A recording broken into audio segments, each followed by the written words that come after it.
Now, say my name. The Rolling Bad Podcast. You're goddamn right.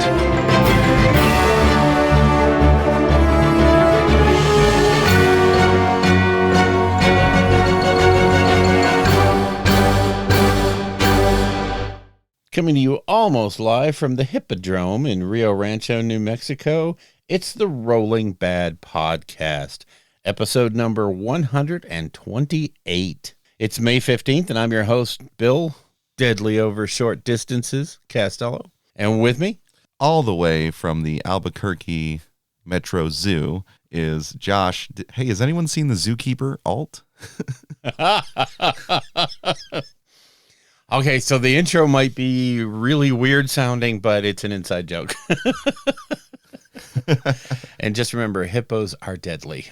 Especially over short distance. So we took a week off. It was Mom's Day. Yes. Last weekend was Mom's Day. And I know I had said in the last show that I was going to try to get Doug from 2 Plus Tough on this. I never actually reached out to him, and then my travel plans got all messed up. So we're just going to do the lore, and maybe we'll get Doug on here for something else. Yeah, we got a lot of stuff coming up, so I'm sure we're going to have an opportunity to try and reach out. Yeah, because, this is our Thondia lore show, but we're also going to be really hitting the Warhammer Fest reveals. There was a lot. Yeah, the last reveal that came out, everyone was like, it felt lackluster, They really were holding back until now. Yeah, it's for sure. They really, I don't care what you're a fan of, you got something at this Warhammer Fest reveal. Yeah. So, if you're totally niche boundary, you got some. Yeah. So very, very, very cool. So I don't really have much else for the intro other than why don't we run into New Dawn? Because it's going to be meaty. Yeah, I think that's going to be for the best. Okay, we figured we'd do this chronologically. We'll just go day by day. On the 4th of May, which was Wednesday? No, Thursday. No, Wednesday. They kicked off the whole thing with sort of the 40K day, if you will. First thing out of the bag, which everyone knew was coming. No surprises here. Heretic Astartes, i.e. Chaos Space Marines. What do you think? It's a tough one, right? I mean, there's a whole discussion are they going to get the 2 wounds? But that's so much more than that. Yeah.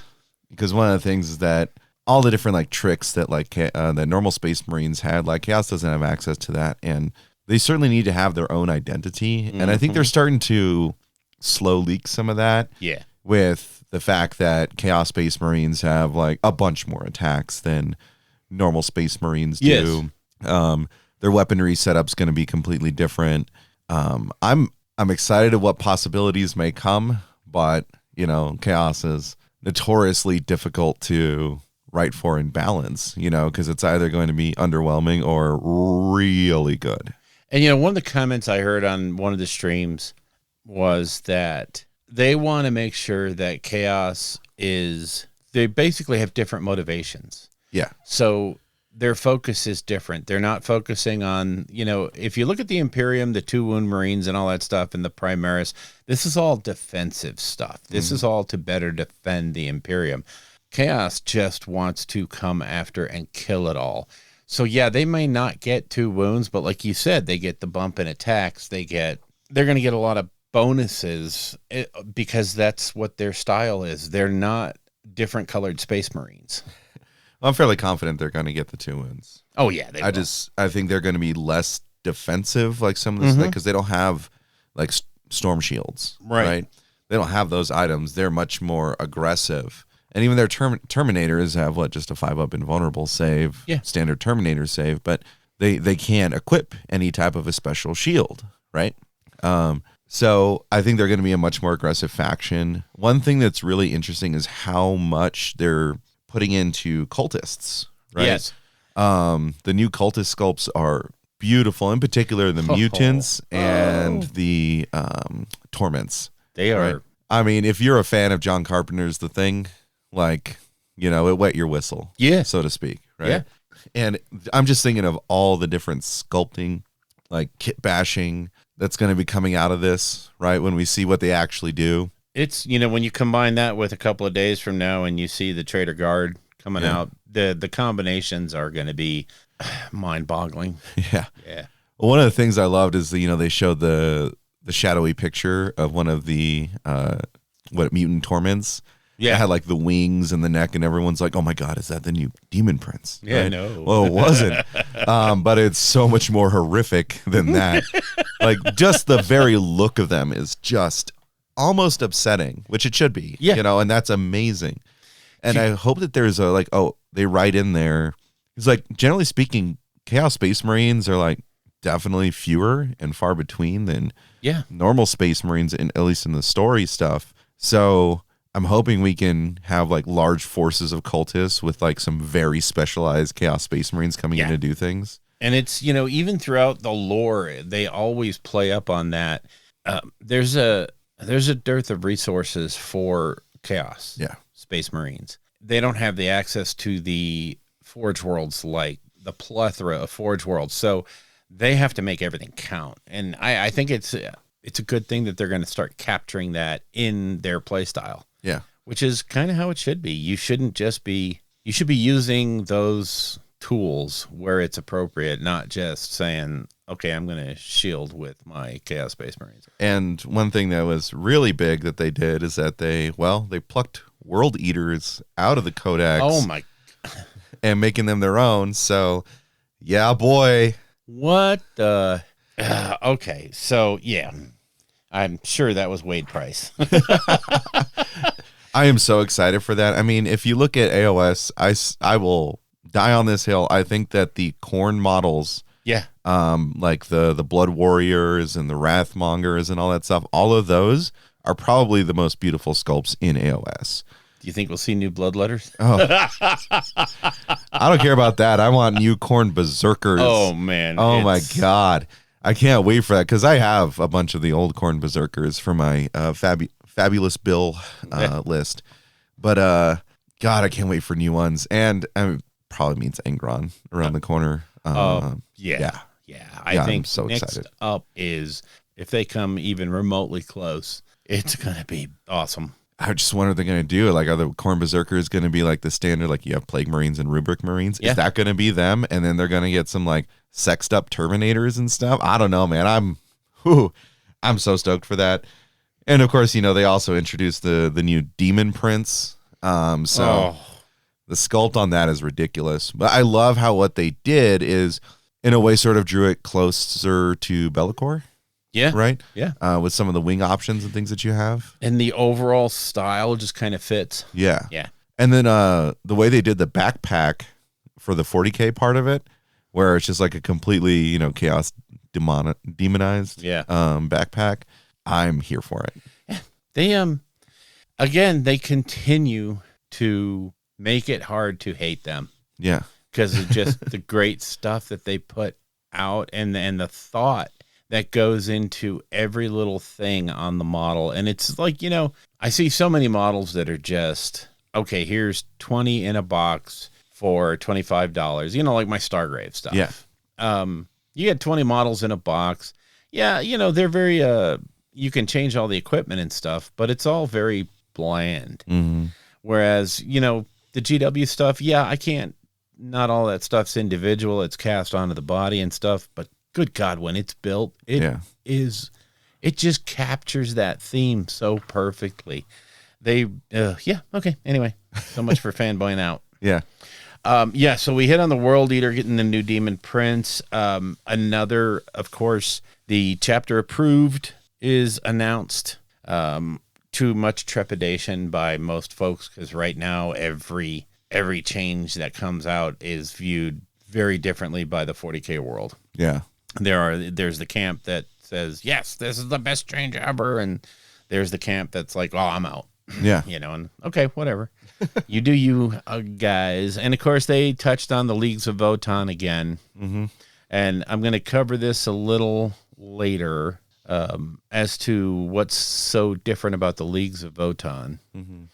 but they look very, very cool. And while it's not a quote unquote new faction, it is a very new faction for 40K. Oh, so that's new life, new blood, new stuff. Very cool. There's a lot of questions about how they're going to operate, but I think, I mean, everything I've seen so far, I think is really kind of, it's not Sisters of Battle, oh my God, but it is pretty, I'm looking forward to this. Yeah, I don't know. It seems like they may be a tougher AdMech type thing. Yeah. Because they're definitely, science-based, right? Very much. And I mean, so far, what they've shown, I love the models. I really do. Like Space Dwarves, yeah, I'm here for it. The bikes are just over the top. Yeah. What would a bike look like in 40,000 years? And I'm like, okay, that's that is rooted in the fact that these guys actually do embrace a little bit of tech. Yeah. They're not the Imperium. They figure stuff out. Yeah. I think the story stuff they leaked on them so far, which, there's a differentiation we'll get to later on. Really interesting stuff. I'm happy for it. So that was kind of 40K day, and we just glossed over it. But the 5th of May, so Thursday, guess what? That was our day. That was AOS day. It was actually kind of mine and your day in a big sense. In huge ways. All right. So they started off the day with a 30K preview model. Okay. Why did you ruin the AOS day with a 30K model? But anyway, moving on.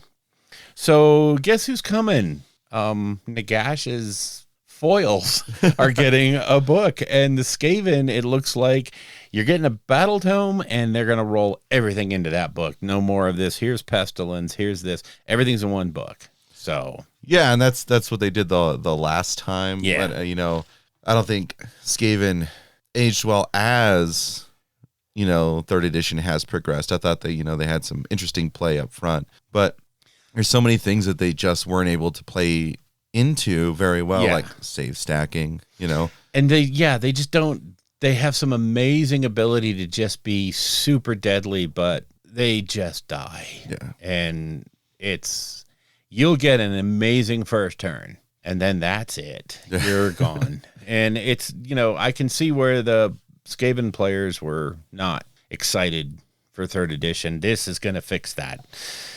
The new Deathmaster. He looks so great. God. And, that pose on that sculpt is the initial thing on the stream was like, oh man, why couldn't it be like it's so monopose and all this stuff.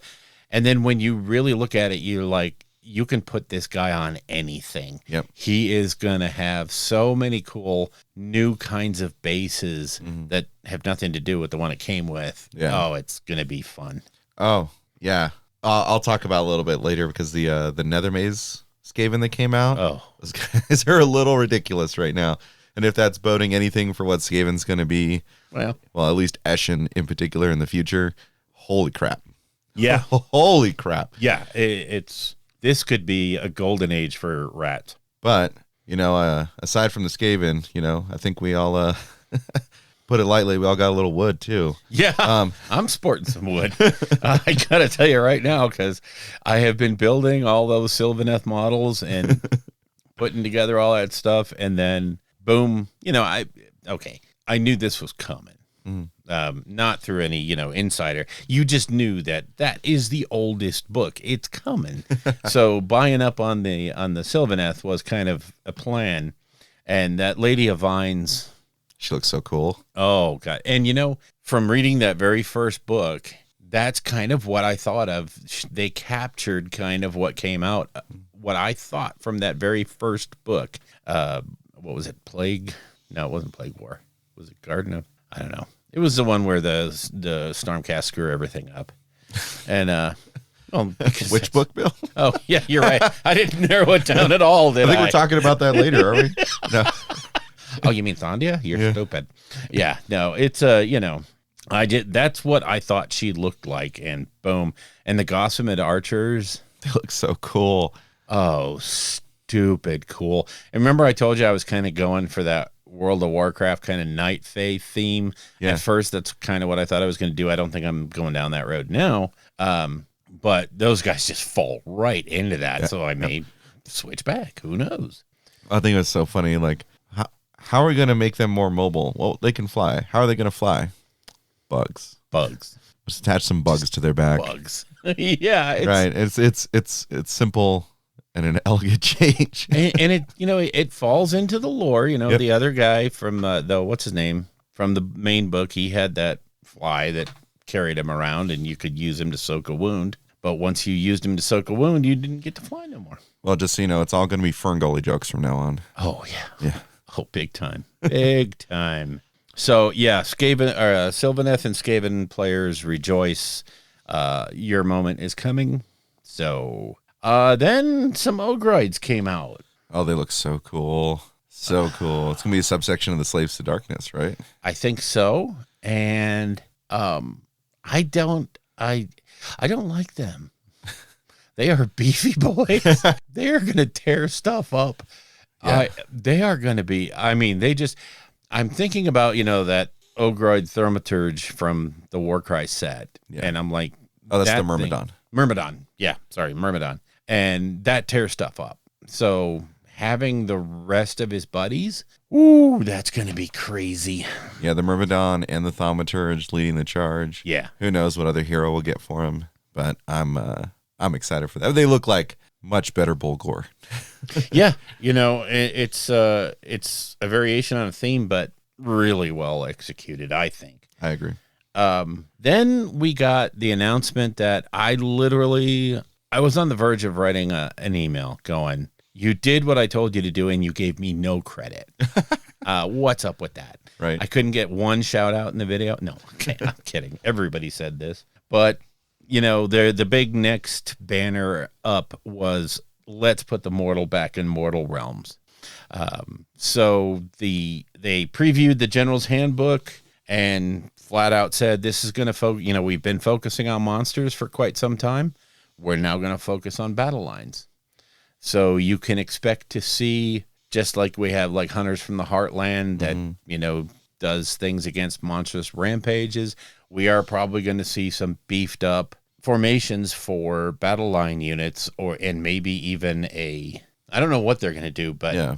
Battle line units are going to get, I think, much needed love. Yes. So right now, I think most people in list creation, unless your battle line is really good, they are attacks. Mm-hmm. And now, if they have something that makes them a little more beefy, that would be good. Agreed. And what frightens me is some factions, their battle line units are already very good. And how do you balance that with, like, say, the, generic skink? I don't know. I'm just, talking into the void. I don't have a crystal ball or anything, but I think it'd be interesting if it was based off of like size of battle line units, Like some battle lines are, well, heck, if you're Stormcast, you can get 3, right, with the Annihilators, right? But, Skaven's more about, well, my standard battle line size is 20 for my clan rats, so what do I do with that? I'm hoping that they get like different bonuses depending on that kind of stuff outside of, what's in their battle tome. Yep. It'll be interesting to see the bonuses and how the missions get. Right now we're seeing victory points for killing monsters and monsters killing things and all of this other stuff. I wonder if this GHB is going to... I don't think those things can exist side by side. I think it's going to have to be you either play this type of monster mash or you're going to play the Mortal Realm battle line focused stuff. So it's going to be very interesting to see where we go from here. No doubt. And again, it's one of those, I kind of like this idea of how we shake things up every few months and you don't let the meta just boil down into, oh, well, those guys are so good because they have everything and that's it. If you don't bring them, you're not going anywhere. Yeah. So I think they're doing their best to put an end to that. Mm-hmm. So there might be a meta for 2-3 months, but then it gets turned on its ear. So I'm hoping so. And then they previewed 2 models. Yes, that Kato fellow. I'm not even trying. What, Ezekiel? And something like that. Drekkie Flint. Now, I like Drekkie. Yeah. I like Drekkie.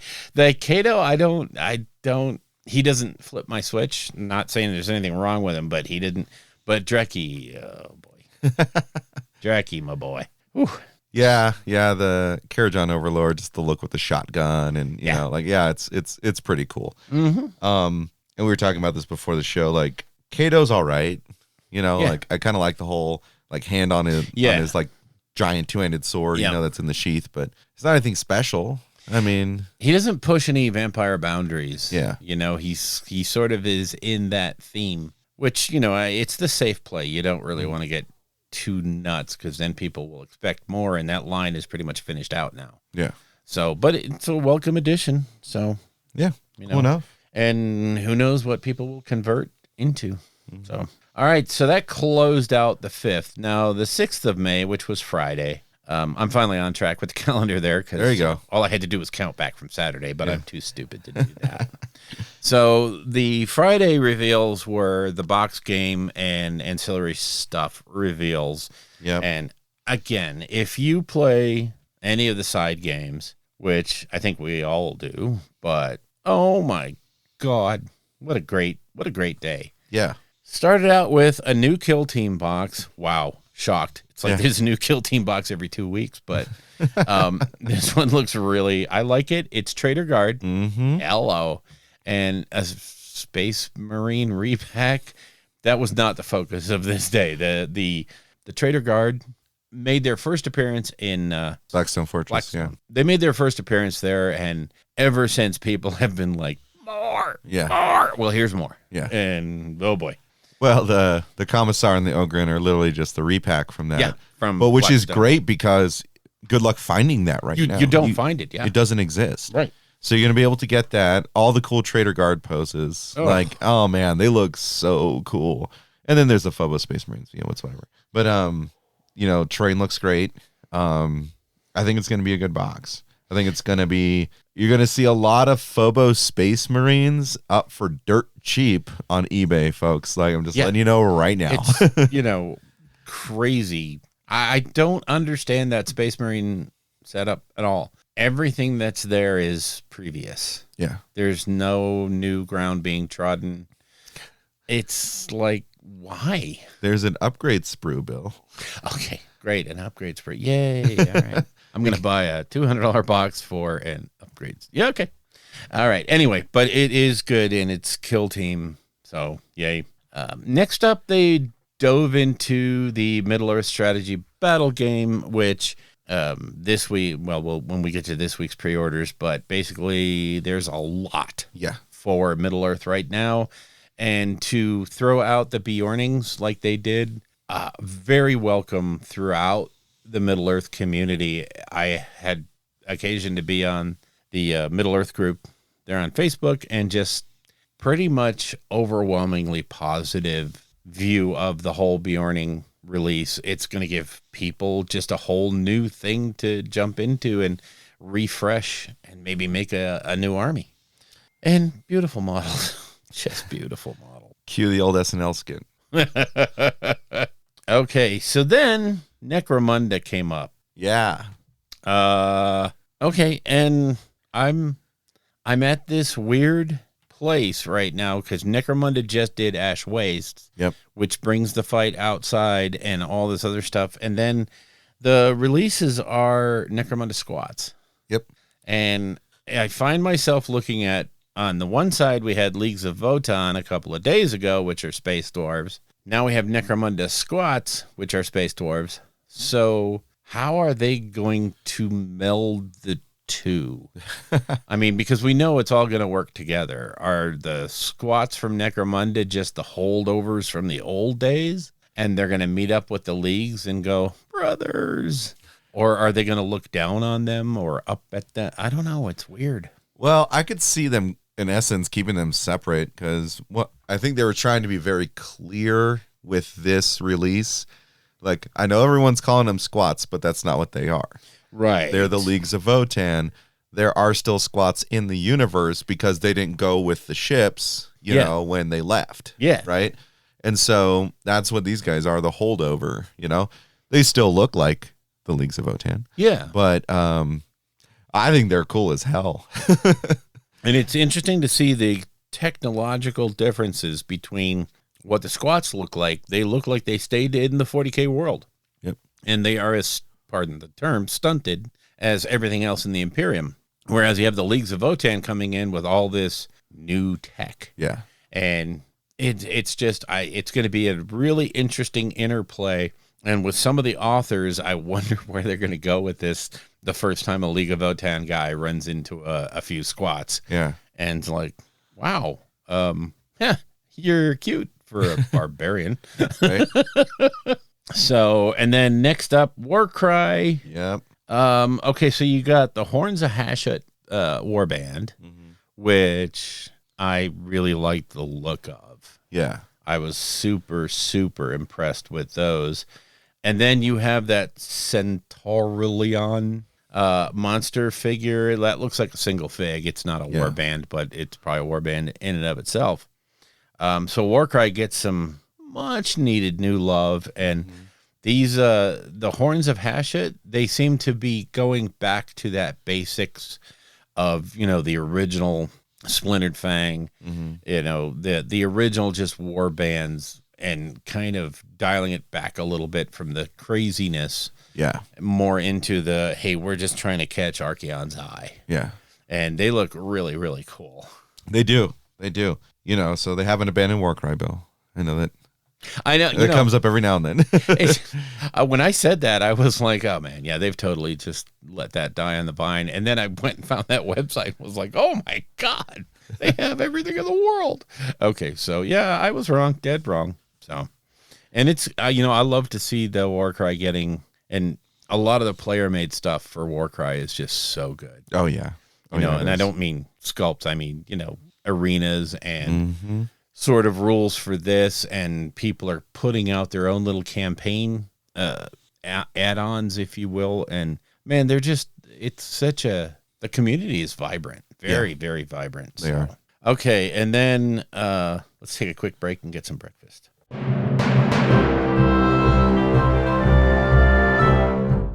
Okay. And with some skillful editing, you are not going to know that we took a break between the 6th and the 7th of May to have breakfast, but we will continue on with the Saturday reveal, the 7th of May, the thing everybody was kind of hyped for and knew was coming. Oh my gosh. The Horus Heresy new game reveal. Yep. Holy crap. Yeah, I mean, I think a lot of people are getting hyped for it. I mean, it felt like with it being Forge World only, it was sometimes hard to get into. Yeah. That's why you had a bunch of the neckbeards. Yeah, I'm talking to you. Were able to, not you, Bill, necessarily. I'm talking about neckbeards who are listening. They were, it was a gatekeeping mechanism that wouldn't allow people to come in and play their game, That's right. They could be the true players. And now, Horus Heresy is coming to plastic. It's going to be mass produced. We're going to get, hopefully, a bunch of players into it. I'm going to be jumping into it. Yeah. I think just the hardest part for a lot of us is going to be which Legion, which chapter. Yeah, the crazy part is you have 18 choices and all of them are valid. So you can just go nuts. Now, to hit the Grognard issue, this is going to be very, very divisive for the hardcore 30K crowd that exists now. I've seen, a lot of the reaction I've seen is, we're not going to let none of those new people into our games. Okay, fine.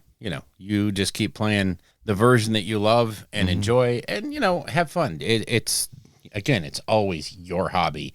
There's another current of players that are like, you know what, if this gets X amount of new people into 30K and then they decide to want to take the next step into the way we play now, okay, great.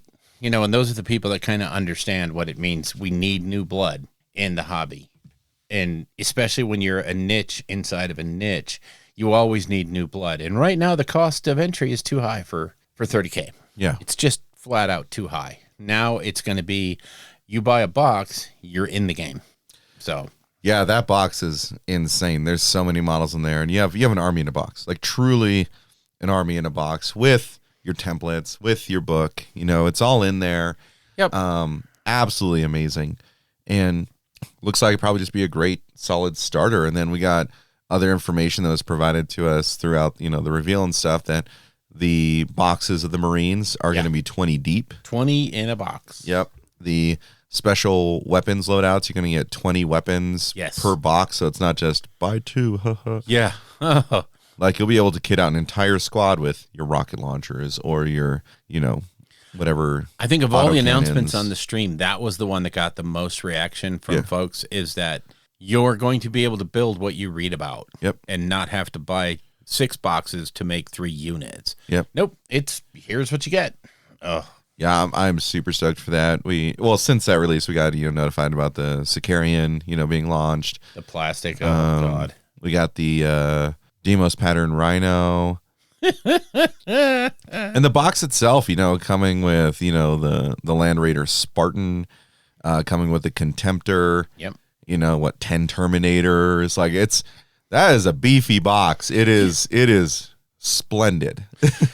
You're going to be able to, what gets me is one of the biggest things about 30K as it is now is the hobby requirement to get into that community is so very high. Yeah.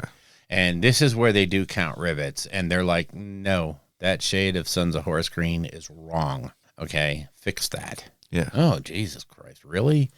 But now, you're going to see so much new blood. And, I kind of, you're going to see it, but you're going to see homebrew chapters, Rainbow Marines and blah, blah, blah. Mm-hmm. Okay, that's fine. I don't care. But the purists are going to be like, it's one of the 18 or leave. Okay, there's just so many different ways to gatekeep. Just don't do it. Yeah. Let people play. It's a game, for God's sakes. Right. It's just so tough. I'm torn between, 3 different chapters, to be frank. Cause Alpha Legion, Emperor's Children, and White Scars. Yep. Love them all. Love them all. I just don't know what to do. For me, I have so many Forge World Raven Guard. Yeah. 30K Raven Guard that I'm like, I almost have to go full scale into that. But nowadays with contrast and everything else, oh boy, it's going to be so easy to put all that stuff together. And ooh, it's a tough one. It's a tough one. It is, because I really want to do Death Guard. I really want to do Sons of Horus, because really before the Heresy, they were awesome. Yeah. And, name a chapter. I want to do it. Yeah. Well, just buy that many boxes of the army box. And Anders, can I pre-order 18? And he'll be like, yes. Yes, you may. Give me that card. Yeah. I am so stoked for it. I think it's going to be fun. And it reminds me of like Necromunda, so much more, narrative. Yeah. Seems like it'd be cinematic too. I'm excited for it. I love narrative games. This one in particular seems like it's supposed to be straight up narrative. So. And what's kind of crazy is I can see this game working its way up the competitive 40K ladder, because this is pre-heresy, or, in the heresy, everybody's the same. So quite literally, what you build for a squad isn't so violently, if I take my Blood Angels up against your Death Guard, hypothetically, of course, they are vastly different armies. Mm-hmm. If we play that same thing in 30K, we have the exact same pool to draw from. Yeah. It's not like, well, my Praetor is better than your Praetor. No, this is a Praetor. This is the stat line. Yeah. They play the same. Yep. And so it's going to eliminate a lot of the craziness between the different factions getting in the way of what's better. No more of this, well, White Scars are just better, so they beat Ultramarines every time. Yeah. No, now in 30K, White Scars and Ultramarines are playing from the same codex, basically. And now it comes down to player skill and list building. Yep. So I can see that working its way up the competitive. This could be a very interesting meta change for competitive games workshop games. Mm-hmm. Everybody, I don't think you're going to see a huge shift from the 40K world into this, but I think there's some of the top players are going to like that idea of, we're playing the same armies. Mm-hmm. All of our stat lines are the same. We just have to play better to win. So that might appeal to some. I don't know. Well, and that's going to have, I'm not necessarily rock, paper, scissors effect, but there are going to be certain chapters that have certain benefits that are going to outweigh some of the benefits, in detriment of other characters.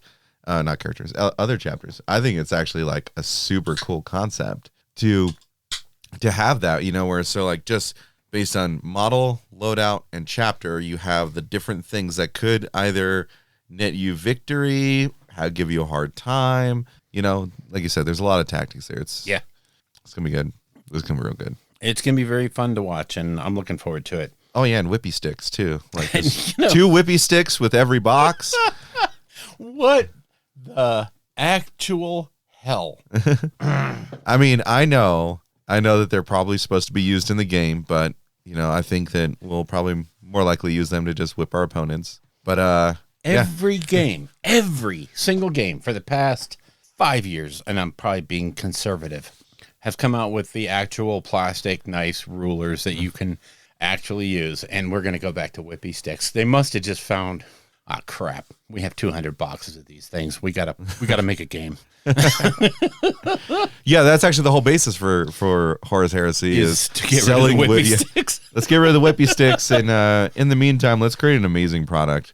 Well, I like how at Warhammer Fest they just showcase like how so many different painters in the community, they went out to him and they're like, we need you to paint a legion. Yes. We need you to paint a chapter, whatever it is, and they whipped them out. Some of them look just so good, It's ridiculous. Yeah, there's some just like color combinations that are absolutely beautiful. Not Ultramarines, but or Raven Guard. Yeah. What are you? Black. Oh no, really? What? Yeah, no, black. And there's a little white. Sometimes I put white on my. Yeah, no, black. Like the Emperor's Children, that stuff looks great. Sons of Horus, The Sons of Alpha Horus Legion. with some of the fades on the. Oh man, that one model was holy crap! And I know they brought some of those people. I think Darcy Bono was one of the ones that got to go over there to Warhammer Fest. Yeah. And I'm like, that is just so cool that they actually take the community, bring it inside, and say, here's the toys, go to town. Awesome work. Why don't you come out here and, play with us for a little while? Yeah. That's so cool. So cool. Yeah, I'm excited. I'm so excited. Yep. So that kind of wrapped up Warhammer Fest. So again, I don't care who you are, it probably hit you square in the face somewhere. Yeah. And if it didn't, I'm sorry, but it is going to have an effect on your game because every one of these major game systems has gotten some groundbreaking changes. Yep. So whatever you play, you were affected by Warhammer Fest. I don't care who you are. No, Blood Bowl didn't get crap. Okay. So Blood Bowl, forget about it. You guys already get all the cool stuff. Well, I mean, Blood Bowl's been getting a lot of great releases recently. You got You got all Dungeon the cool Bowl, stuff. you got new teams, coming down the pike. You didn't need anything. Shut up. Yeah. No one loves you. Blood Bowl neckbeard. Anyway. They did just get a bunch of stuff too. Yeah, so, they did. They got they're a pretty new lucky. game, and so The Norse team, which off the hook. So I heard a lot of people were ambivalent about that. They're like, but I already customized and made my own Norse team. Cool. It's just different from what we got. Cool. But New now you got people official can support. do their own now, and they don't have to do all that work. Yeah. So, yay. All right, so that's going to kind of bring us up to yesterday's pre-orders. Well, Chaos Knights did pre-order and release in the time that we were gone. I wouldn't know. Yeah. Yeah. So, I mean, I know they pre-ordered. I wouldn't know about the release. Well, you weren't crazy like me and then pre-order a box and then buy a box at the store when it releases. Yes, but that's cool because if that's your jam, that's the way to do it. I may have 7 total Chaos Knights in my car currently for this afternoon. Oh my God. Okay. 1 Abominate, 1 Rampager, 1 Despoiler, and 4 more Hounds. Most normal people would say there's something wrong with you. Me, that's cool. Yeah. Okay, so the Chaos Splash came out, the Imperial Knight, the Knight release splashed out, and you'll hear more about it in After Dark. Oh, and Necromunda Ashwaste came out too. Yes. Yeah. Yes. And you'll hear about that After Dark too. Yeah, just a little. Yeah. But yesterday's pre-orders were, yay, the Night Haunt are here. I wouldn't know because I don't have mine, but I did pre-order the book and, of course, Daughters of Cain. Yep. Their 47th book in the series is out. I guess Marathi has a -3 Ren now. No, I'm sorry. Just wrong. Also, with the releases for the Night Haunt, you got Alrak the Drowner, the new model. Yep. Very jazzed to see that one. I think that one's going to be a lot of fun to work with. The Craven Throne Guard, which are the shooters. Yeah, that was, much I'm excited they dropped those real quick. Yeah, I was worried they were going to be, kept behind that box for too long. No, and that's a great day of release. Yep. So, yeah, the Night Haunt Rejoice. Who I know Dan up there at Cubic Shenanigans is going to be real happy about that. Yeah. So if he doesn't have them already, they'll be here shortly. And they also released the Ethereal Court box, which I thought was kind of funny of a box. It's all the 3 old leaders for Night Haunt. That mostly, if you bought any of the starter sets, you have like 7 of them. Well, they're in the Soul Wars stuff, and that was one of the things the Lantern dude. Yeah. Right. He was only in Soul Wars. Yeah, only ever in Soul Wars. So now you have a chance at him. Oh, and the mounted guy. Yeah. They were only in that box. And so I think it's cool they released and the sculpt of that Executioner. But sure. And it's a great box if you didn't jump into Soul Wars, but if you did, you already have multiples. So okay, that's just great. Oh yeah. Idoneth Deepkin got a Vanguard box. Same with Fire Slayers, right? Oh boy, I'll tell you what, that Fire Slayers Vanguard box is wow, 100% less Magmadroth in that box. So the value of it just okay. I don't want to say the value plummeted because it's still a good value, but the value of it plummeted because of course they released separately the Auric insert rune father, son, cousin, brother-in-law, mother-in-law, stepsister on Magmadroth as a separate box, knowing that you've got to take them. You need them. Yep. So obviously, if you find your store and you find the old Fire Slayers box, buy it. Grab it because it's basically almost free dwarves. Yeah. With the purchase of a Magmadroth. That's the thing. It's $110 for the Magmadroth kit. Yeah. And the Star Collecting is $110. Yeah.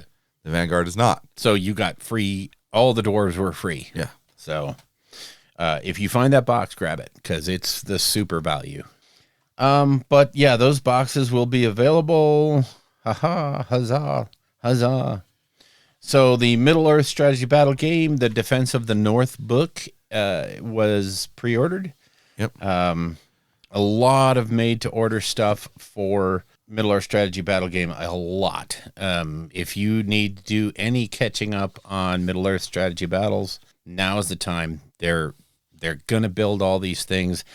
This afternoon, I'm gonna go in there and try to figure out what I don't have and what I want to get, and do that order. So. Well, they also released the $315 Dol Guldur set. The Dol Guldur set, yeah. Oh, yeah, God. all the terrain to make Dol Guldur for the game. Yeah. Amazing. 6 boxes of the Dol Guldur thing, and that's the only reason I didn't jump into it was I already have 2, and I don't need 8. So, but don't such you know? Like, I mean, you can play AOS with I know, them. it's a great AOS setup, and it's a phenomenal Warcry setup. Yeah. So that's basically it for New Dawn. Holy crap. That's like 45 minutes worth of New Dawn. Sorry. We're not even at the 11th hour yet. So. I know. We still have time to go. So we will jump back in with today or next week's pre-orders at some point. So are you ready to jump into creation? Let's do it. All right. So since my creativity is really short, I'll go first. I built lots and lots of Sylvaneth. I can see some. Yeah, and I got some of it primed. The Dryads, Dryads are the old Warhammer Fantasy kits. Yep. So it's like, here's a bunch of left arms, here's a bunch of right arms, here's a torso, here's this, and then here's some accoutrements. All I did really was I took a couple of boxes with me and just clipped them and put them into separate little a fishing tackle box. So now I can just one of these days build 40 or 50 Dryads, and that's gonna be fun. Just throw them in the hopper with some glue, and whatever comes out's your Dryads. It's not gonna be that far off, right? And then of course the League for Crisis Protocol starts on Tuesday night. Yep. So I had everything ready to go for 2 Tuesdays ago. And we played just pickup games that night, getting ready for, the big 3-box challenge we're doing here. And on the drive home, I decided to change teams. So I had to run out, and of course I traveled. So I lost a week. But I'm going to be doing Nick Fury and the Agents of S.H.I.E.L.D., which are... I was challenged. The challenge was put out there that if I named my team a certain thing, I would get beer bought for me. So needless to say, I named my team Fury's Hippo Squad. There you go. So, yeah, I'm going to play Fury and the Agents of S.H.I.E.L.D., so we'll see what happens. Now, on to some real applicable hobby. What did you do, Jeff? Well, I got real busy the other week in terms of just hobbying. I just hit like one of those flows. And so I painted up 2 War Dog Executioners, and I don't know if I posted them on the Discord, but they'll be up there. I do it in sort of like my take on Alpha Legion color scheme. And what it is wet blending Talisar blue and Aethermatic blue across silver. And so it's, easy enough for me to do, right? Yeah. And then you just touch up the silver on the trim and stuff afterwards. A little bit of Nuln Oil. It's not a terribly complex thing except for the wet blending, I guess. Sure. And so I would just win at it. And I've been trying to customize the bases for all of my Chaos Knights. So it's not just Knight with some rocks, right? Yeah. So Knight in City, Knight on Rock. What I've actually been doing is, when I can, taking a lot of Warcry terrain that I had from the very first Warcry box. Oh, okay. There are a few pieces I won't do it on, but like getting the spiky fences that are very chaosy and stuff. I have that for 2 of my Knight bases now. Nice. But for my Knight Rampager, which I painted up, I took the bell tower that's in the Warcry box without the ladder or anything. Yeah. Put that on the base and have it almost like kind of like shrugging around it in a way. Oh, cool. And then I painted up 2 of the Furies from Warcry, the little demon gargoyles, and put them on the bell tower. Oh, nice. Yeah. So I've got those there. Then my 2 Executioners, just so you know, those are the normal Helverins with the autocannons. One of them has like some scattered terrain from like Orc scattered terrain. It's just like a bunch of trash with like Imperial stuff and a toolbox, And then the other one, I took some broken coils from, I can't remember which kit it was. Probably the Caradon box. Oh. And glued those around the base and like put a skull from the Ogres. They have the cow poles. Skull from the pole. Yeah. I put that on one of the bases too. Nice. So I did all that. I got 2 Executioners and my Rampager done. I also have built and primed, which I realized I forgot to put one of them on here. Would be, I think it's the Knight Despoiler, but it was originally my Imperial Knight that I had planned on using. It's got the thermal cannon and the Gatling cannon built onto it. So that one will be my Despoiler. I also painted 2 Obliterators in my color scheme for Bile. Nice. Which is all like flesh and bone. Yeah. Which is like, well, I'm going to do it this way because then it's kind of a Emperor's Children thing too. So, I can flex in either one. Because, that's what Fabulous Bill is. Yeah. At its heart. Fabulous. So I also built and primed the new Abominant. I built half of one of the new Chaos War Dogs. I just didn't have time to finish one of them. What the hell? What were you doing? Oh, built and primed 5 Chaos Terminators. Blacker. And I had to go reprime a bunch of my Chaos stuff, which was 40 Cultists, 30 Chaos Space Marines, 5 Chaos Terminators, Vex Machinator, 2 Venom Crawlers, and a Mauler Fiend, all reprimed so I can make sure I get the fleshy paint on them. Yeah. Great. So these are the things I do when I'm not at work. And on top of that, I do keep the cows clean. Oh, woe is me. You got a lot done. You got a lot done. That's awesome. Holy crap. That is some good stuff. So me, on the other hand, I painted Hawkeye and Black Widow Winter Soldier and Black Widow. And well, there you go. I got to work on Hawkeye and Nick Fury and the Furiettes and whatever. So I've got a lot of work to do before Tuesday, and I don't know how I'm going to do it. So do they have to be fully painted? I want them to be. Oh, okay. And honestly, I got to do the Agents of S.H.I.E.L.D. first because they go 3 on a base, and I have them on separate bases right now, so I can actually paint them. And so I've got to get them done so that I can crack them off the base and then put them on the base they need to be on. So yeah, I got work. Yeah, I got work. Just don't break off the rope that's going on into infinity. Oh, geez, that's going to be so. Oh, it's so flimsy, but oh well. You just got to be careful. Yeah. So, all right, shall we jump into battle? Yeah. All right. I got nothing.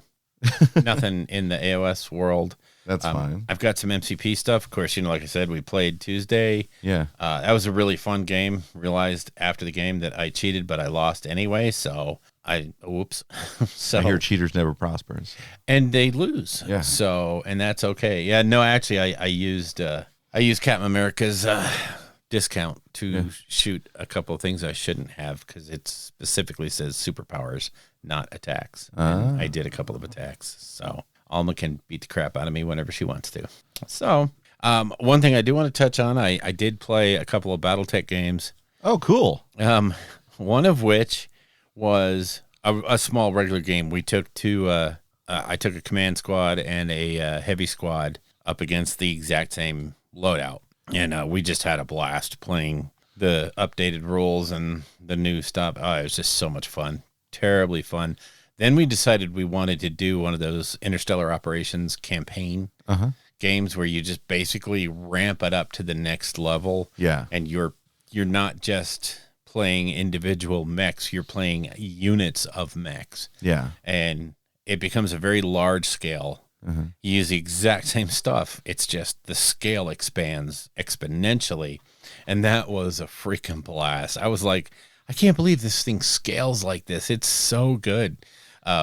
He had all of the infantry and the armored vehicles and stuff. And so we just literally split his stuff in half, made sure our lists worked, and they were within reason on points and just went to town. And oh my God, that was so much fun. Love that game. Really do love it. So that's all I had. Moving on to you.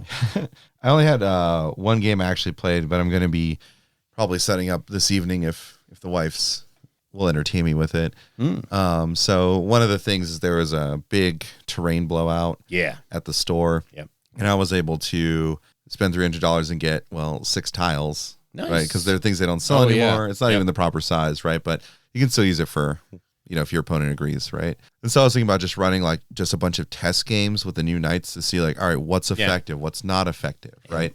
I haven't done that yet, but I played my first game of the 40K Narrative League. So it's, it's Xenos, Imperium, and Chaos, right? I'm Chaos with Chaos Knights. Yeah. And the first match I did was against Harlequins. We're at 500 points. Well, I was at 430 because that's as much knight as I could get. You don't have any wiggle room. Right. So it's just my Knight Rampager, so it was melee knight, but still old rules. Yeah. So my stomps were still ridiculous. Yeah. My chainsaw didn't do anything. But my gauntlet, so old rules, I gave him the, the Gauntlet of Ascension, which is the one where if you kill a character, then, you get +1 strength, +1 attack for the rest of the game. And you can re-roll hit and wound rolls in the original one. I think the new one, you can only do hit rolls, but right. We're on the tiny little battlefield, right? I get first turn. Nothing's out of range. You literally, I was like, as he said, I was like, yeah, I want a punch fight with your knight. And I was like, sure. Okay. I don't think you have enough gun, but we can do it. No. So he put his troop master at the front of his army, and I was like, God. well, that was a bad choice. So no. Turn 1, I get up there, I charge, and I position myself so I'm within range of the objective marker, right? Slam in. I crushed him with the gauntlet, got the +1 strength and attack, and then I started just stomping all day, because they have a 4-up invuln save, so it doesn't matter what weapon you use. Yeah. And so the old stomps are, 3 hits for every one, and it's a Rampager, so it has 5 attacks. So I'm just doing 15 stomps at -2 D3 damage, and I just stomped his army to death. And it got to the point where he had his Death Jester, right? But I had already got up on points by turn 3, sorry. And so then I just shimmied over to the point where his Death Jester was. I didn't even attack him. Yeah. I was like, I'm just keeping the point from you. Yeah. And it was just one of those things. It was over before it began. Yeah. Oh my God. But it was fun. And I was like, God, I forgot how fun knights are. Yeah. And now looking at the new rules, I'm like, God, knights are good. Chaos knights are good. It's going to be they're not broken. Like you might see some things you're like, that combo is stupid. Yeah. There are some dumb things like the Night Abominant that you can make nigh unkillable. Yeah. Which is, I think it's kind of fun. It doesn't do a terrible amount of damage. It's okay. But I think the unkillable part is when you're going to be taking it as like the one night supporting packs of war dogs. Yeah. Because if you get its spell off, all the war dogs get a 6-up, feel no pain within 6 inches. So you're just gonna be like walking around, just like, yeah, hit rolls of 1, 2, 3 don't affect me. You can't reroll hits, wounds, or damage against me. Yeah. I have a 4-up invulnerable save to shooting, 6-up to melee. Like there's so many things where it's just trying to kill it is going to be a son of a bitch. Yeah. And you can give it 4 extra wounds. Yeah. So if you're on House Commentus, it's just there are so many fun combos with that. So I'm looking forward to putting that on the table and just watching everyone not have fun. Are you that guy? Yes. Shut All right, up. I'm only going to try this once, and I'm going to apologize ahead of time. But but I'm gonna do it. I just have to see if it really is what I think it is. Yeah. Does this work as well as? Yeah, it does. I think he does that for battle. Now we're going to move into, I was about to say the bulk of the show, but I think that was Warhammer Fest. But to our main agenda for today, in the lore section, where we'll be talking about Thondia. Yeah. Let's take a quick break, and we will jump into, well, we'll hold off for the overview there because it's special. It is definitely special. Make sure you join us tonight for the news at 11. Okay, as the lady just said, it's time for the news at 11. And, oh my gosh, get your wallets ready, AOS players, because this is going to hurt. Yeah, Bill and I were just talking about how, what was it? May 5th was our day. Yeah. Well, it seems like so is next Saturday for the pre-orders. It's the Echoes of Doom, Sylvaneth versus Skaven release. This is a perfect box for us because we just were like, yeah, we'll buy it and split it. Yeah. Because it's perfect. You want the Skaven, I want the Sylvaneth. It's a perfect box. Yeah. I can use more Clan Rats. Yep. I can use more Storm Fiend. Not Storm Fiends. Oh, my God. Storm Vermin. Yeah. I want the new Deathmaster. Yep. And I don't have all of the bells put together. I actually have 2 of them. Oh, yeah? So I wouldn't mind getting a third one going. There you go. And, of course, on the Sylvaneth side, you're going to get Lady of Vines, some of the Flyers, the Gossamet Archers, and then it looks like you get some Kurnothi and a Tree Lord kit, which will build an Ancient, a Dirthu, or a Tree Lord. So it looks like a super cool box. Super cool. So in the 40K world, you're going to get a Combat Patrol for Adeptus Custodes. Looks like you get 10, 15 models, so it'll probably be $3,000. Yeah. And that's 7,000 points, I think. No. What does it come with? It comes with 3 bikes. It comes with the Custodian Guard squad and then 2 squads of Sisters of Silence. Yeah, Shield Captain, Custodian Guard is 10 Sisters of Silence. It's a good box. I wonder what the price is going to be. I'm sure it's going to be the standard 150. I think that's what all combat patrols are. 140. Yeah, I think they're standardized. So it looks like a very good box, and it's a great. I think it's going to be a good start. Yeah, that is that's might be half of your army. Yeah. Actually, 2 of those boxes might just do you up, and you'll need to buy a couple of characters. Yeah, Trajan Valoris, and then the Blade Champion. That one's being released too. Yeah, there you go. Adeptus Custodes, a Blade Champion is being released. He is in a running pose, and I love the sword. I love he looks good. Yeah. He looks good. If you're a Gene Stealer cult type person, you're going to get a Reductus Saboteur. Wow, she's kind of cool, but she's got 3 hands, so. Hey, man, don't knock it until you try it. I'm just saying. I'm not trying to judge her. Well, it's interesting because they're releasing all the stuff for, was the one half of that Shadow Throne box. Yeah. But not the Gene Stealer one. It's just, but even then, that wasn't the half that you got with the Custodes. So it looks like they're just really just changing it up. I wonder what they're going to do for GSC. I don't know. We'll find out. Could be interesting. Could be on the horizon. Very nice. Okay, so out on the Warcry side, you're going to get the Dark Oath Savagers. Sorry. I was like, whoa, Bill, that's already problematic how it is. So, yeah, this is such a cool little warband. Really love that one. Really love it. And Tarantulos Brood. So basically, they're breaking the box set up into 2. So you can get the ones you want. I was not as jazzed with the spiders, but I still think I want to get that box. They're cool enough. I definitely wanted the Savagers. I did not want the Spiders. Yeah, I think that was a lot for a lot of people. Yeah, I was like, I'm not going to spend the money on this, but They just didn't hit. Yeah. They didn't go. We discussed that when it came out. They just didn't go far enough. Yeah. So, but they are kind of cool.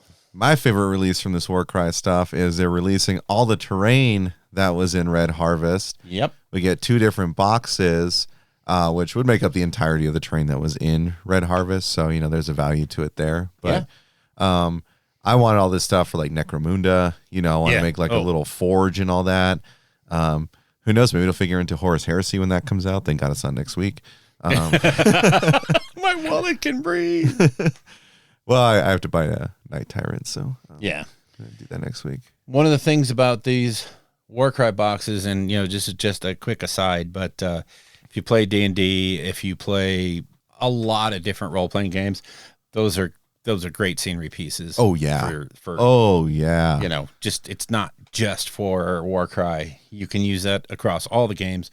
Plus, look for uses in the D&D role playing game world. Yep. So from Black Library, we're getting God's Bane by Dale Lucas. Rumors of an ancient weapon are being whispered throughout the mortal realms. It is said the once forgotten God's Bane can give even a mere mortal the power to stand against the divine. Can such a weapon really exist? And read the book to find out. So I don't know that Dale Lucas name, but he might be good and he might not be. I'm really confused by this next thing. It says the next 5 Horus Heresy books are coming to hardback on a print-on-demand basis. Each one brings a step closer to the climactic siege of Terra. Yeah, in the reprints. Yeah. That's the next 5 for the reprints. Are they the reprints? Yeah. But These they're are going all to old reprint books. them in hardback. Yeah. Okay, Yeah, gotcha. so you can get, if you're trying to fill out your collection, that's what you can get. Yeah. So these are all old books. Old Earth is a good book. Wow, is that one good? Born of Flame. Yeah. Yay. So yeah, if you're trying to fill out your Horus Heresy collection, and there's a Black Templar's artwork, and then I think the biggest thing from this week probably has to be the Space Marine key rings.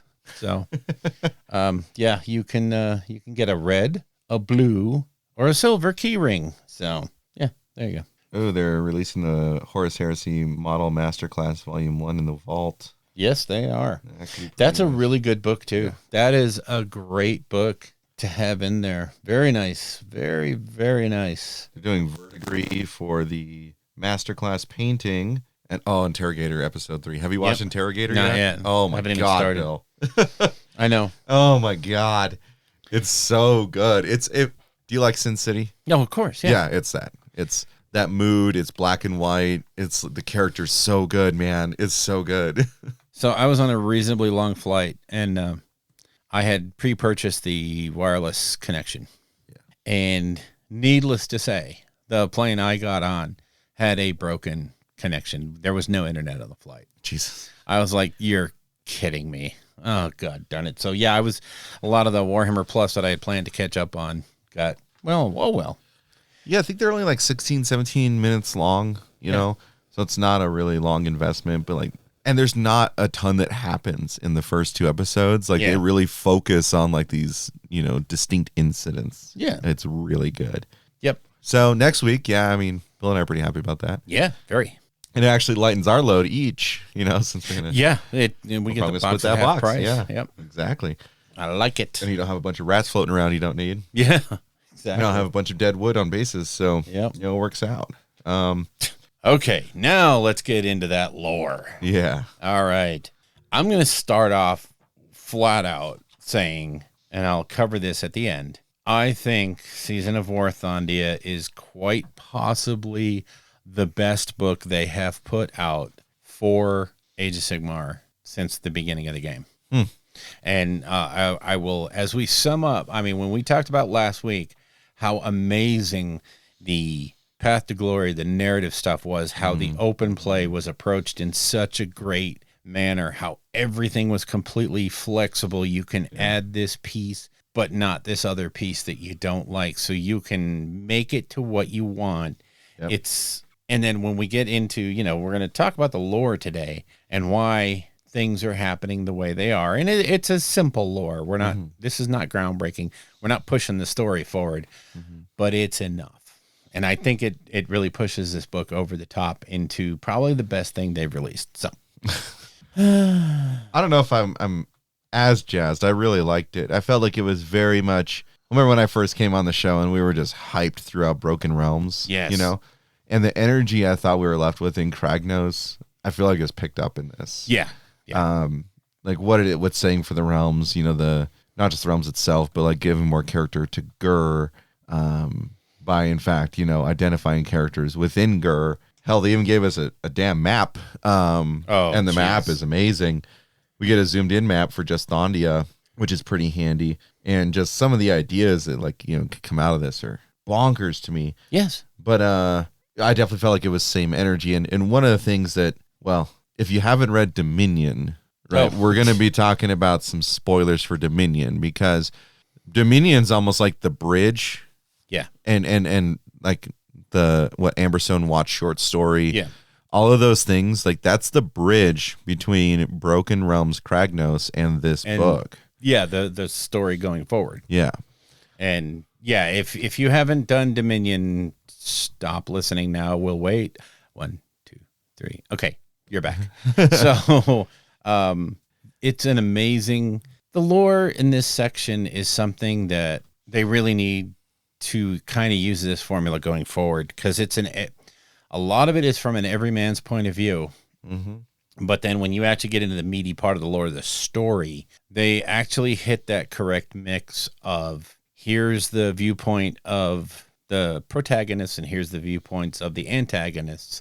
And they don't spend too long on any one, and they spend just enough that you get the gist of the story. And honestly, for pure lore, for pure story in this book, it's only about, of the 50 pages, it's maybe 10 of them. Yeah. The rest is maps and background information, but it all feeds in, and as you are reading through it, it all makes perfect sense. So yeah, they do a lot to sort of set the stage around it, so that way you have a better understanding on a macro level. So when you get to the micro level, it makes more sense.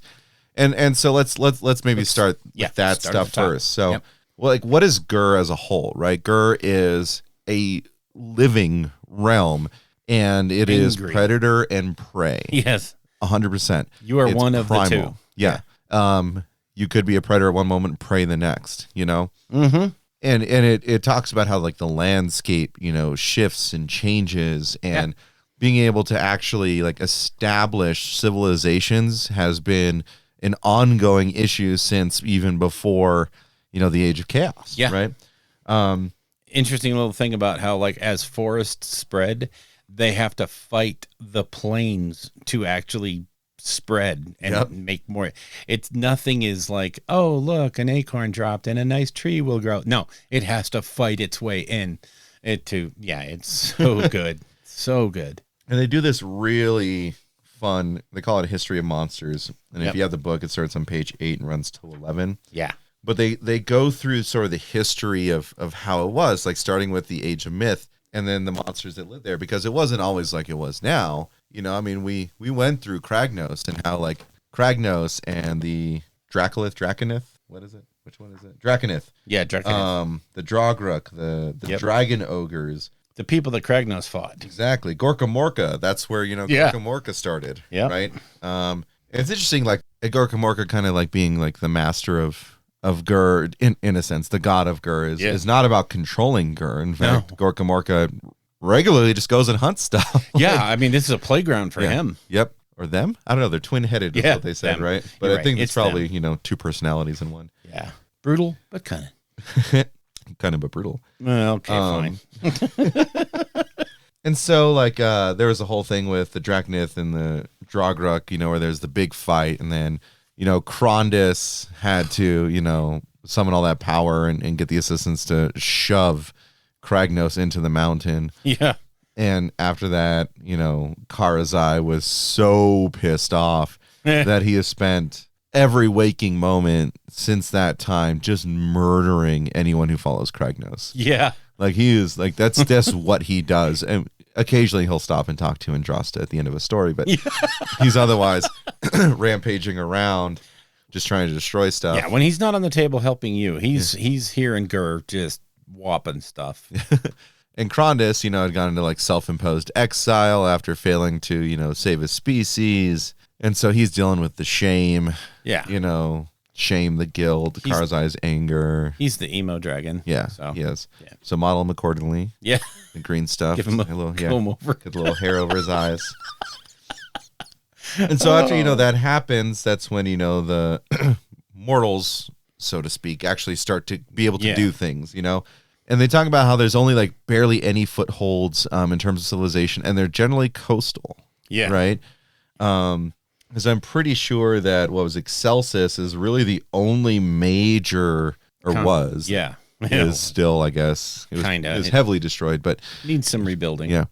But the only like real human civilization, and then you have like the Dawnbringer Crusades, and the colonnades that try and venture out in order to try and establish, but it's generally, like I said, along the coastline, which makes me think that I think Gur is an analogy for Australia, because everything wants to kill you. Yes, and it's it's hard enough for these huge monster and godlike beasts to live here. Imagine what it's like for Joe the Woodcutter, who, he doesn't have a chance against most of the stuff in this land, but he has to try to eke out a living. So, or become prey. I mean, it's, or you die. Yeah. Yeah. Why would you have kids here? I don't know. But yeah, so it goes through all that, to the current day. And this is where it does loop in what happened in Dominion. Yep. So, roughly speaking, in Dominion, there was the Dawnbringer Crusade. One of the characters was the Dawnbringer. Yeah. They go to establish, I think it was Amberstone Watch. Yep. Well, that goes terribly wrong because of the killaboss from the Cruel Boys, Gazog. What he's trying to do is poison the ley lines that are near where the watch was to be established, right? In hopes that he would throw portions of Gur, he was hoping for all of Gur, but portions of Gur, by poisoning them into a swamp and causing it so that way that no one can inhabit it, And that, the ultimate goal was that the land itself would get so angry that it would like dump Excelsis into the sea. And, without ever having to lift a spear or fire a bow, they would wipe out that human settlement just because the land would react. Yep. And it was, it works on so many levels because it shows planning and thought as well as the deviousness that you would expect from Cruel Boys. Yep. Where this is how we're going to win without getting anyone killed on our side. Because, these humans are big and they're armored and they're hard to pry open. So it's just it gives them a little more thoughtfulness rather than just, we gather many and assault and die a lot. Yeah. So it's a lot better than that. Yeah. And it results in this situation, which is sort of like I said, what causes aspects of the story. Well, we should also touch on the fact that Alariel screwed everything up without really knowing that she was screwing it up. Because when she did the rebirth, I felt like as I was reading this, and I was thinking about this comment earlier because I knew it was going to come up. But I was thinking, it's like, no one can get Alariel's name out of their mouth in this book. Everyone's like, well, Alariel did blah, blah, blah. Well, when Alariel did that. Blah, blah, blah. And like, what she did was goodish. Yeah. Right? Like it had good intent, but there's always a fallout, particularly when you have, Gur, right? Being infused with this type of energy. Well, and I don't know that she understood that what she did was going to affect all the realms. Yeah. I think she was literally looking at what needed to happen in Gairan. Yeah. But because of the way things went down, it's happening in all the realms, which is, from a game point of view, it's great because we get incarnates. Yeah.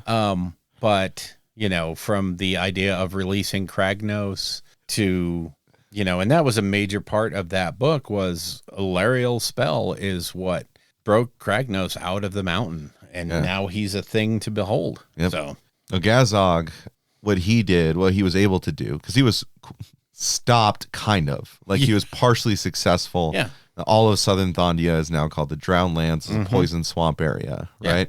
So the Skaven are going to be happy with that. But So he did do some damage, but what that created is essentially made him a marked man. Yeah. And the Stormcaster attempting to hunt him down. Yeah. And that's sort of background for some of what this story's about. And yeah, that's where we pick up, in this book. This book just literally picks up a day after that one ends. When Dominion ends, this book starts. So I love it. It is great. And fun part of this book, like we said, you've got the Gur map, right? Yep. And so you can just see like all the different things that are happening. I mean, like the Thondia area is primarily where we're going to be focused with, which is why, you get a couple pages later and you zoomed in. But, just we saw with like the previews and stuff, like even the continents, are look like they're fighting each other, right? They're just two big gaping maws that are snapping at each other. Nothing in this land, and it's so important to understand, nothing in this land leaves you alone. No. So what we end up with, and the book is laid out kind of in an interesting way where they give you all this background. They give you all of this human perspective on things, and then they launch into the storyline of the book, which is really it's nice because if you don't have that background, you're not going to kind of understand how the story progresses. So the layout is really, really good. And the full page artwork, the full page maps on this are just so, so good. The work that went into it was amazing. Well, and I think sort of like the transition point almost is, I think it's on page 14. It's called The Beast Awakens. Yeah. We actually get introduced to a number of characters. And one thing that's interesting is one of the little notes for Skitterratch, gutter runner of Clan Slink. Well, Clan Slink is actually in Nethermaze, oh, I forgot to put that in the creation stuff. Oh, hey guys, by the way, I painted up the new Skaven from Nethermaze. And Eshin are ridiculous because on 6s to hit, they do D3 mortal wounds on anything. Anyway, maybe I'll talk more about that after dark. But Clan Slink is where I think it's Scratchrack, it might be his name. Yeah. Not the guy here, but is from. So their story here that they're hinting at, even like when you look at this book and you look at the roadmap, yeah, everything is in this book. Yeah, the Sylvaneth, the Skaven, just everything is here. You'll see a little bit of everything. I didn't see the Night Haunt reference, but I think that was probably too far along to make it in here. But it will show up. Well, we have to see what the story is in the Night Hunt stuff. Yeah, and that's going to be definitely a topic for us. And that could be the beginning of the mortal focused stuff. So battle line focused stuff. Yeah. I mean, I hope so, because that's what that's sort of just what Night Hunt is. Good battle lines. Yeah, really. Yeah, I mean, like we get some stuff from the Ogor Ma tribes. We get stuff from the Caradron overlords. We get stuff from the Soulblight Gravelords. Interestingly enough, it's them going like, man, I don't know about Lauka Vaya and her folk, because I think we might not be able to control them. Yeah. Then you've got Zytrek being involved. And then I like the ordinances that they post. Yes. So there's a lot of flavor here, and you're getting a lot of different perspectives. It's definitely written from that perspective in a really good way, which I think is just a generic hinting at what's about to come out because of the incarnate in Gur. Oh, yeah. So then after that, we get the zoom in on Thondia, and this is where we get to see a little bit closer where we're actually going to be visiting. We're actually going to deal with the Kron Sprine range. We're the drowned. Where's the drowned lands down south, right? You can see that. Dance. Yep. And then we see where Excelsis is in comparison to things. Yes. And just looking at that, like, and the Great Gut Fort, we were talking about that. Yeah. It's just this massive gut fort that's just to the northwest. Smack in the middle, and they touch on it so briefly. But again, when we get to the overview, we'll talk about what's so cool about that. Yeah, so that's sort of like setting it all up, giving us an idea of the surrounding territories. Yep. That's the savage landmarks they talk about, which has some interesting things here. We actually get to see what races, factions and stuff are in the surrounding area. I mean, well, you got your Sylvaneth here with the Gnarlwood. Yeah. Right. And they give these nice little backgrounds that come up to be so important when we get to the story. So. Yeah. I mean, we got it's touching on so many things. I'm like wondering, like, are these the tomes that are coming out? Because we got, It's talking about the Grots. It's talking about, the Great Gut Fort. Yep. It's talking about the Sons of Behemoth, right? It's just so cool. Maybe. Oh, I'm so stoked. And then you've got a Molder Pit to the south of the Drownlands as well. So I'm really interested to see what they're doing. And then, in fact, that was what the one scaving I was talking about, where like the Molder is starting to get crazier and crazier. And they're just like no regard for it. They're just like, if that's even possible. But yeah, okay. So that's the background. Like there's something brewing, something's happening in the realm that's is sort of causing people to be more bestial, feral, that kind of thing. That's all of it. All of it is just this great lead in, and don't skip it because there's so many cool little snippets in that first 21 pages, because the Summons to War starts on page 22, and that's where we start getting into our story. But all those pages leading up to it set the stage, and they do it just masterfully. So I don't skip the lore. Don't skip the background stuff. Yeah. So it starts out with, as most things do, apparently, in this game, Stormcast. Who knew? And we zoom in on Tibraine Vorst, and talks about how Emberstone Watch was, wrecked. Yeah. Like they're never really going to be able to recover. At least he says it's not going to be the same again. No. But Tibraine, we find out, is actually knows Andrasta from their former time lives. As real life. Yeah, Yep. in real life. Because Andrasta was actually his queen. Yep. And that's a really important factor for all parts of the book. Like later on when he's like, I don't know why she's doing this, but she's my queen. So I gotta just. Honestly, without that tie-in, you'd be like, why is that guy even going with her? Yep. There's no point. Yep. And it goes against everything he wants to do. Mm-hmm. So, yeah, having that built-in kind of loyalty, and again, from a macro perspective, they're kind of downplaying that whole idea that when a Stormcast gets reforged, they're basically mind wiped and they become useless Sigmar automatons. Now they're useless Sigmar automatons, but they have some personality left, which is, to me, huge. Because that, when you looked at the macro view of Stormcast at the very beginning, it was like, oh, you were a wonderful leader of your people, and I snatched you out right at the moment of your direst need to make you a mindless Stormcast. Yeah. Okay. And to me, that was Sigmar just basically enslaved an army and said, you work for me now. Yep. Forever, and you will never know rest or peace because I'll just keep rebuilding your butt. Yep. So now they're kind of downplaying that idea and going more into the idea of, no, getting pulled up by Sigmar is a good thing because I can continue to help my people. Yay. But it's interesting because, like, Tibraine's view, because obviously he hasn't been reforged as much as Andrasta has, Right.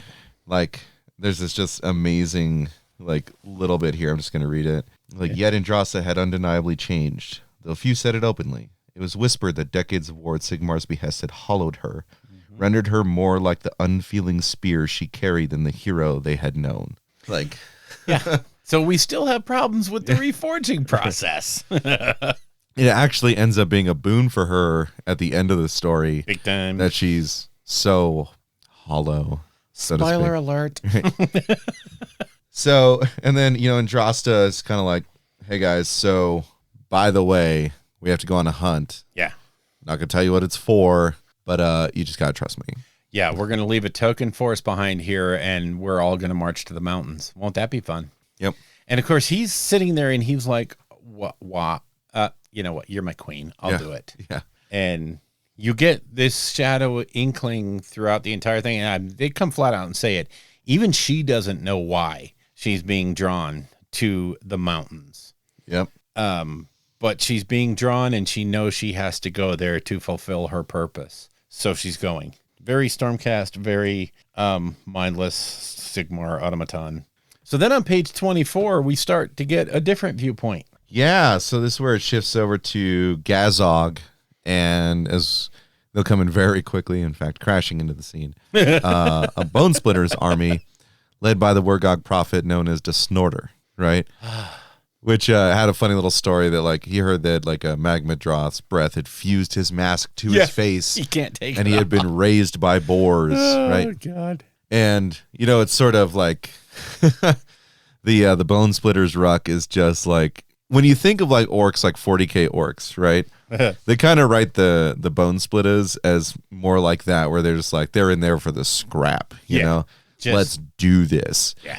And so they come charging in and they sort of make an accord of sorts, right? Well, it's because the prophet was basically told, you need to go to the mountains, but along the way, you need to grab these guys. Yeah. And to them, it was like, oh, we have a purpose? Yeah, let's do this. This is going to be fun. And the Cruel Boys the entire time, at least, the way they write Gazog is he's so, not flighty, I don't know if that's the right word, but he's definitely... Unhinged? Yeah. Yeah. He's keen on manipulation and just letting things happen, but he's also brutal. Yes. So he's probably the cunning but brutal For sure. aspect of the Gorkamorka thing. And then the Snorter is immensely powerful, it actually turns out. Yeah. Able to wield a ton of Gorkamorka type spells that might be, they're not endless spells per se. At one point it's almost an endless spell. Yeah. But like a giant green fist, giant green feet. Yeah. Can shoot boars out. So yeah, he pretty much covers all of the really cool spells in a very narrative way. So it's so getting those two tribes together is kind of the crux of the story. They're going to go hunting Stormcast, and they know about Andrasta, and they're like, boy, when we fight them, we've got to be smart about this. We can't just run into them like a bunch of murderous orcs. We gotta think that one through. Oh, and I do have to change something real quick. It looks like it's the killer boss we're dealing with here is not Gazog, it's Brockagog. Oh, yeah, right. Yes. Yeah, it's Brockagog. So Gazog is the one who did destroy Amberstone Watch. Yes. But they're He's pursuing the old guy. Yeah, Brockagog is the one who's working the new with guy. Yeah. Sorry about that, Brockagog. Right. Felt shards of fractured bone pattering down on him. Yeah, he's a guy. So this part was really cool. So the Ruck and the Cruel Boys run into some beastmen. Yeah. And it's a scrap, Oh, geez. They're going hard at it. And like what this is all culminating into is the battle between the Bray Shaman, Gargan Kai, who you may remember from previous stories or products, and the Snorter. And Snorter, yeah. Just having this amazing wizard duel where they're summoning their various types of magic and clashing and yeah, they're showing how the spells are basically hitting each other and canceling, and you get this kind of interesting narrative view of what an unbind is and how it looks on the battlefield. So super well written. I like it. And why this was so important is because as they're clashing and it's like all this savagery around them, a incarnate sort of, not fully, but starts to form above them. And he's stepping back. The war boss is stepping back and he's like, oh, why are these bones dancing like 2 feet in the air? I can understand things are rumbling because of the scrap going on, but this is like, these things are in the air levitating. Something's going on here. And for a brief moment, an incarnate forms, but it is not able to attach itself. It really doesn't go corporeal. It just sort of appears into being and then dissipates, but it's... Well, more like detonates. There's a big bang. Yeah. Yeah. It's all the sides know that something weird is happening, and it stops. The fight just stops. And that's when Kai gets up and walks over and he's like, all right, guys, you just saw that. It's in the mountains, right? And this goes with what, Desnorter has been looking for, right? He's like, it's in the mountains. Let's go figure this thing out. And it's sort of this uneasy truce between the beastmen and the two different tribes. The orcs, yeah. And the whole thing that I think is really awesome is he's sitting back there and he's like, look, guys, this stuff is in the mountains. We need to go see what it is. And, they're like, what's in it for you? And he's like, I just want to watch. Yeah. I just want to observe. I'm not here to fight you guys. I don't want to take your land. I don't want to do anything like that. I just want to see what's going to happen.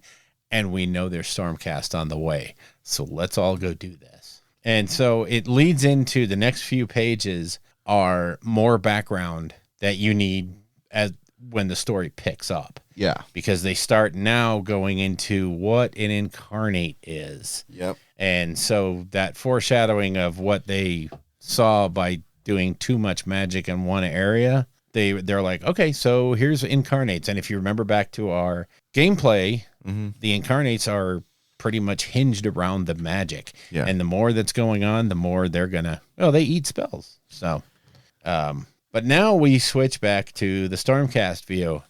And to me, this is the weakest part of the book. Yep. Because this is stock standard. We are Stormcast. We march and march and march, and we don't care because there are many of us, and we will beat you up. Yep. And there's a really great section where they come across the Crusade.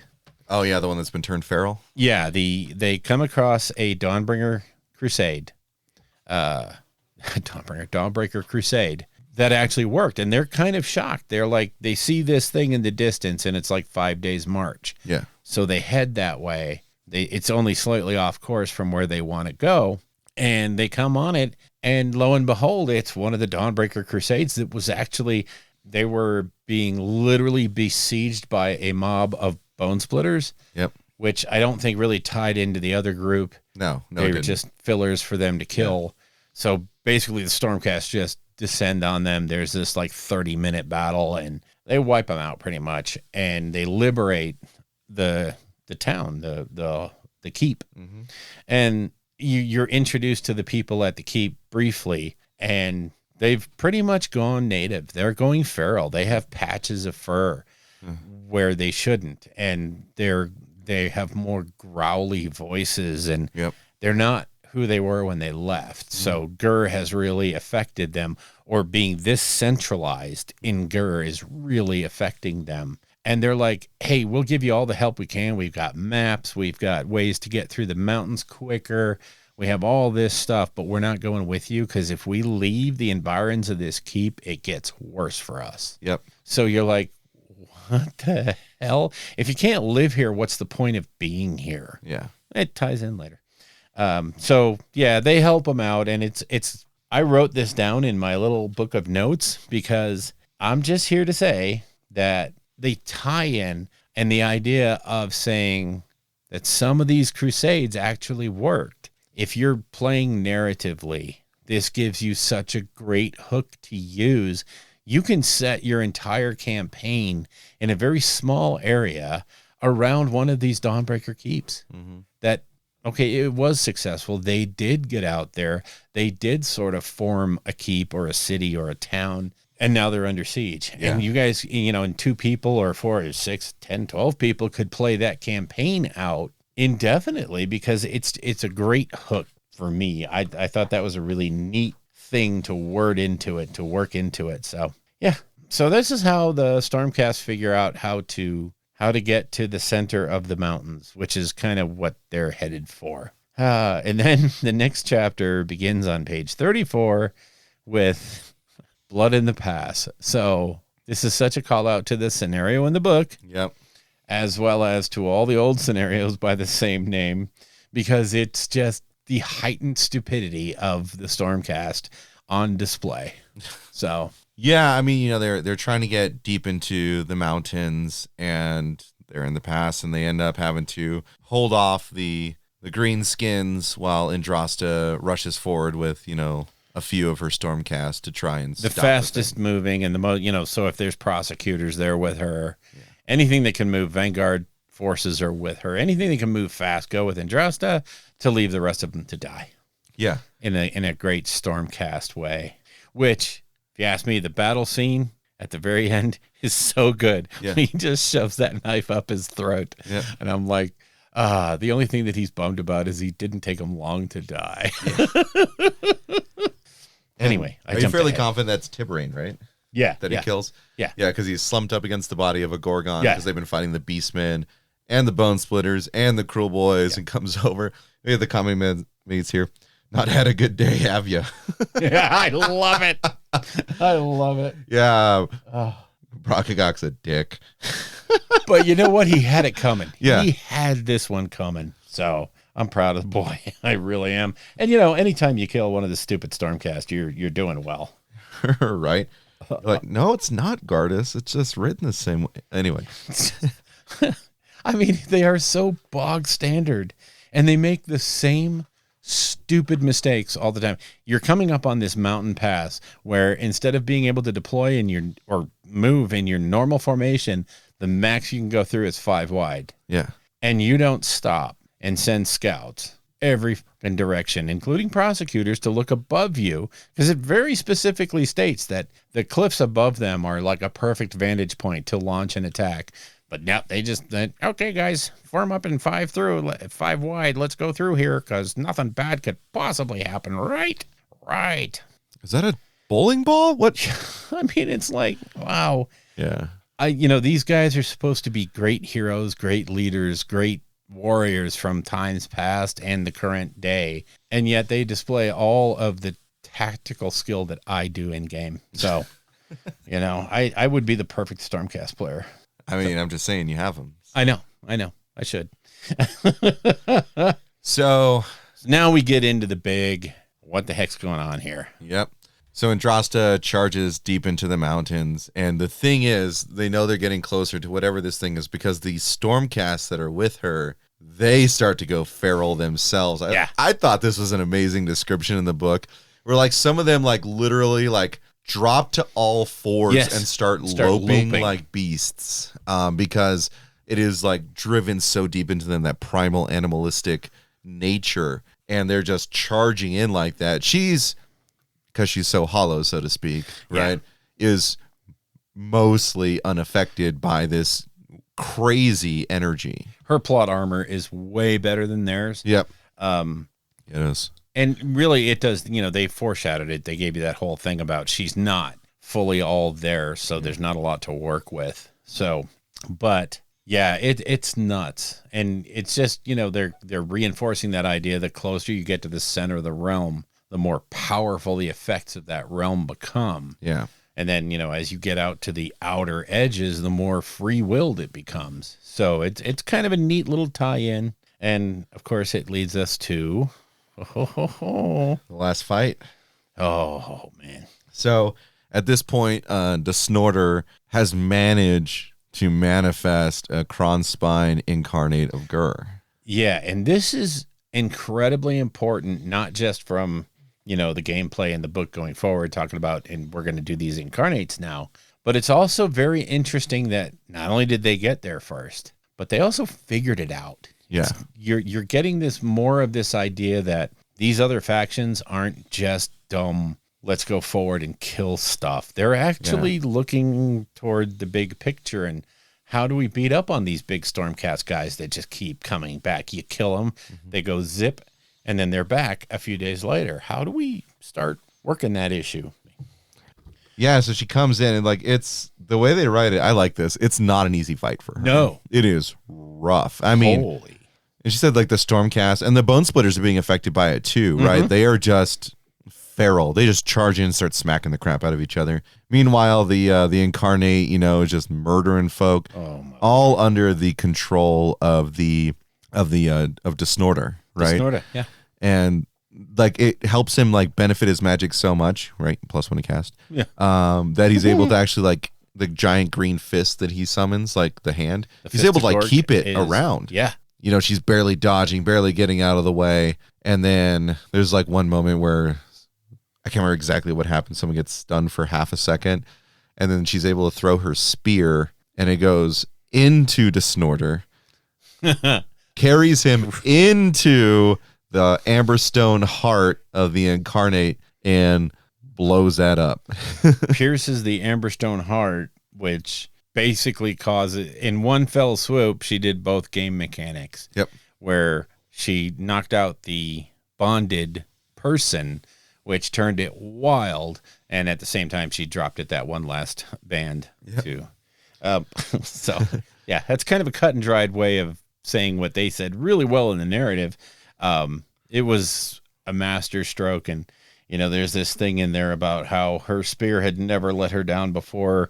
It's made of the same stuff as Sigmar's axe, and blah blah blah. So, she basically manages to pull it off. She knocks out the boss, and she whoops the Incarnate So at this point, we've seen all we need to see to set up the the rules portion of the book. So the story kind of ends, except in true Age of Sigmar fashion, the epilogues are far more important than most of the stories.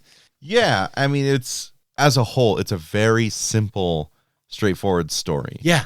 It's go to the place, have the fight. Yeah. And there's a lot of interesting elements. Again, I think we talk about this almost all the time. It's not what's being said, it's what is hinted at, not being said, everything that, surrounds it. Yeah, we glossed over the story, Something Fierce. When you read it for yourself, you will pick up so much innuendo about what's in Drosta's story. Yeah. Why are the Stormcast acting the way they are? What are these bone splitters getting out of this? And of course, the big story is the Brayherd Shaman. Yep. What's his deal? And he literally just wanted to watch, and that's what he did. Yeah. And now it becomes in the epilogue on page 38 and 39. Yep. Now everything folds together, and you get this idea of, oh, this guy is going to be a thing going forward. Yep. Yeah. Before we get to that nice little close up part, 'cause I freaking love that part. We have this whole thing where Andrasta and Karazai have a conversation. Yeah. And Karazai, like, I don't know, he's kind of a douche, but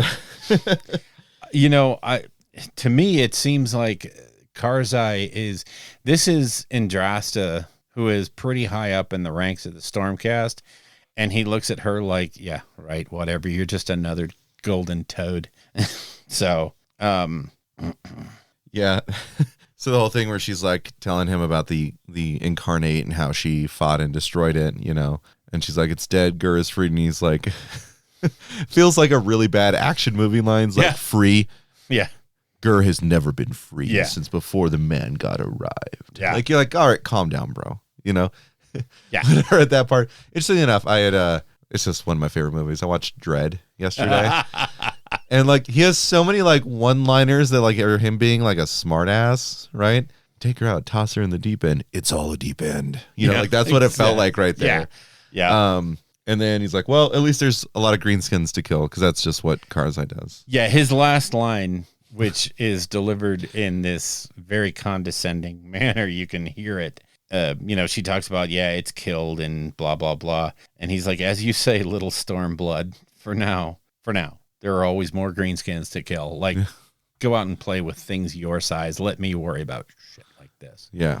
So, yeah, Karzai is just, I get the feeling that he looks at Stormcast like just tools, literally just tools. And, he has far more important things on his mind. And this, I think it foreshadows that we might see a little bit more of him going forward. Maybe. Story-wise, at least. Story-wise, yeah.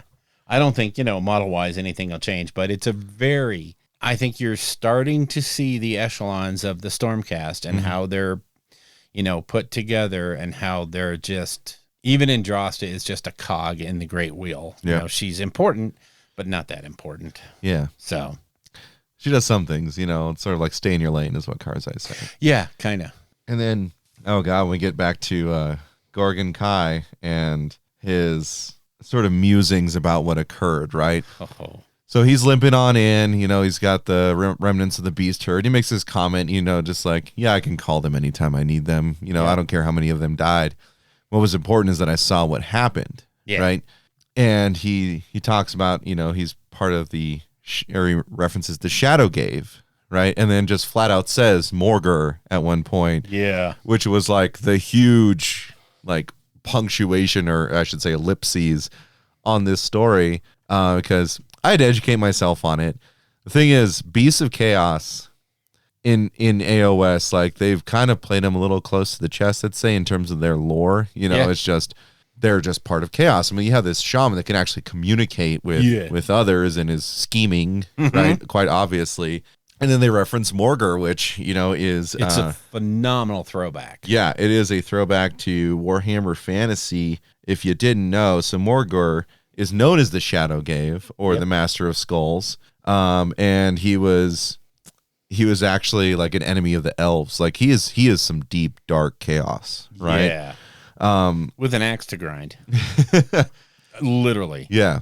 And they think there's a lot of like theorizing and stuff, online that I've read, but he was a beast lord perhaps at one point that is like so powerful that like he's literally speaking into the Bray shaman's mind, into Kai's mind. And the thing is like, it's almost this overwhelming thing where like, he has like this really like interesting logic and things like that. But as soon as the Shadow Gate starts speaking to him, it's just like, yes, you know? He just goes all in. In fact, the very last line of the epilogue is, only then, when the Shadowgrave's will was enacted across the cosmos, would the era of beasts truly begin. Such did Morgur desire, such would Gorgering Kai bring to pass. Yeah. So it's like this whole story, he was this independent, look, I'm just here to do this, and he's manipulating everybody into this fight. Yep. He's making it happen so that he can see what the incarnate, or I don't think at first he knew what they were going to find, but he kind of had an idea.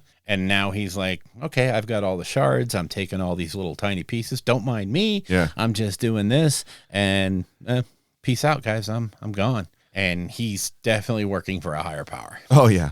Well, there's some language they're using there, which if they keep moving forward with that language, it's like when they talk about the cosmos, right? It's not about the realms, right? No. Like Morgur is this like deep, dark, old gaudy type feel. And I think they're really going to probably expand on that. Like, and that's one of the things I love about the Beast is that primordial chaos, right? It's not these four aspects that are warring and, petty. They're chaos undivided for reals, It's the true deep chaos, right? Yep. Oh, so excited for it. But that's where the story leaves. It's like not a cliffhanger necessarily, but definitely an ellipsis, And that's the thing, is the story is really, really simple. And again, it goes to that first 20 or so pages that lead into it are so important. And then the actual storyline is only about 10 pages. And it's impactful. It never lets you down. You're just literally going from scene to scene, to point. There's no dry part.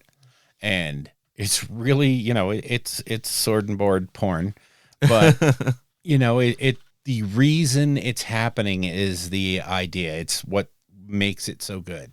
Not just the fact that, Andrasta stuck a spear in this guy. No, it's the overall impact of what is happening.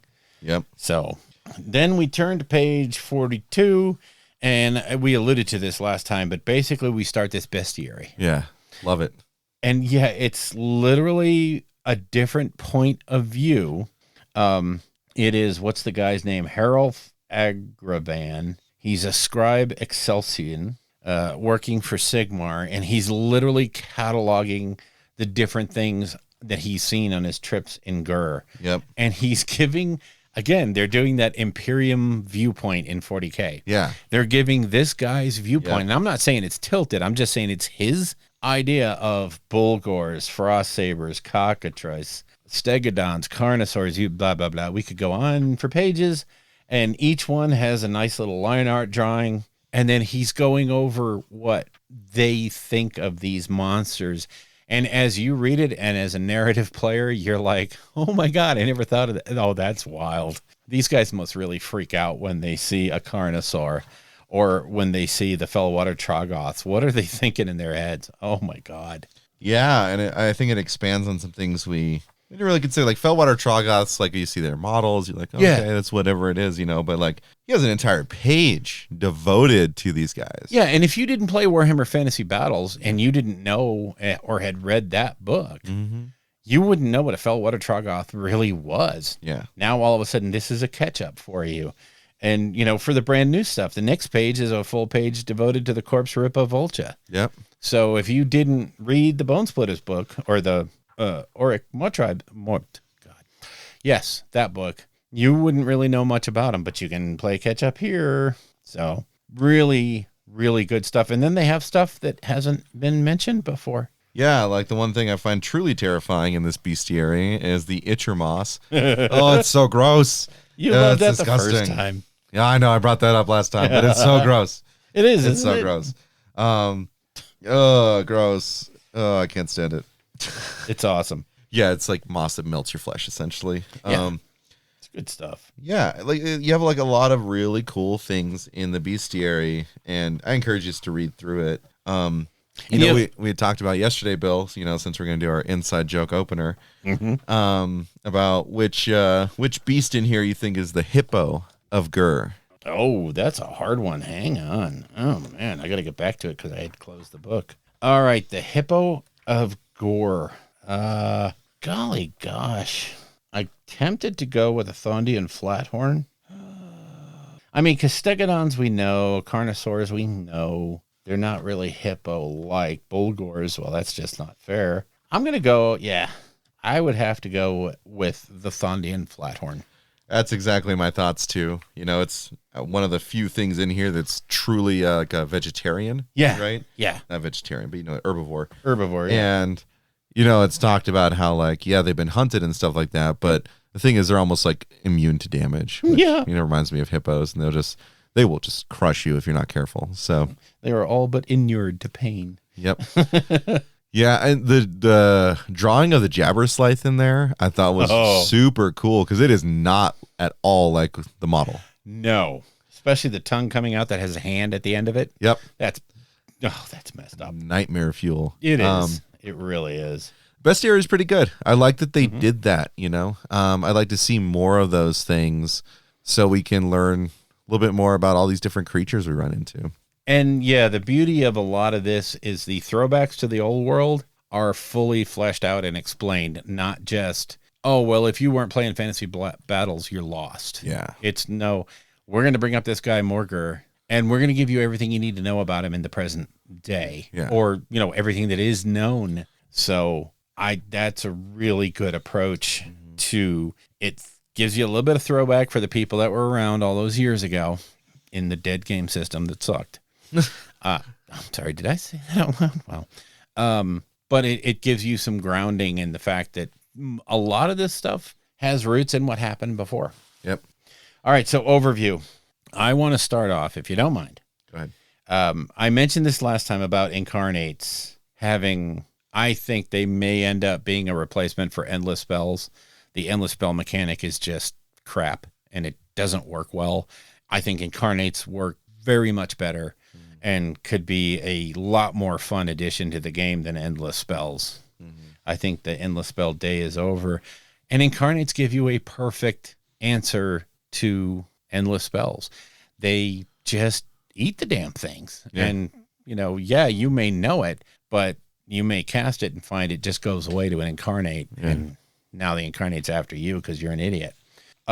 So mechanically speaking for the game, and I was thinking about this for my, for the LVO 2023 player pack. I think I'm going to put a little bit of wording in there about be careful casting spells because there are incarnates around and they may not like that. Yeah. And so I have this thing in my head of, having like a mental counter or, a paper counter on the board. And once X number of spells have been made, I'm going to plop an incarnate down on the board and say, and it's not friendly to anybody. Yeah.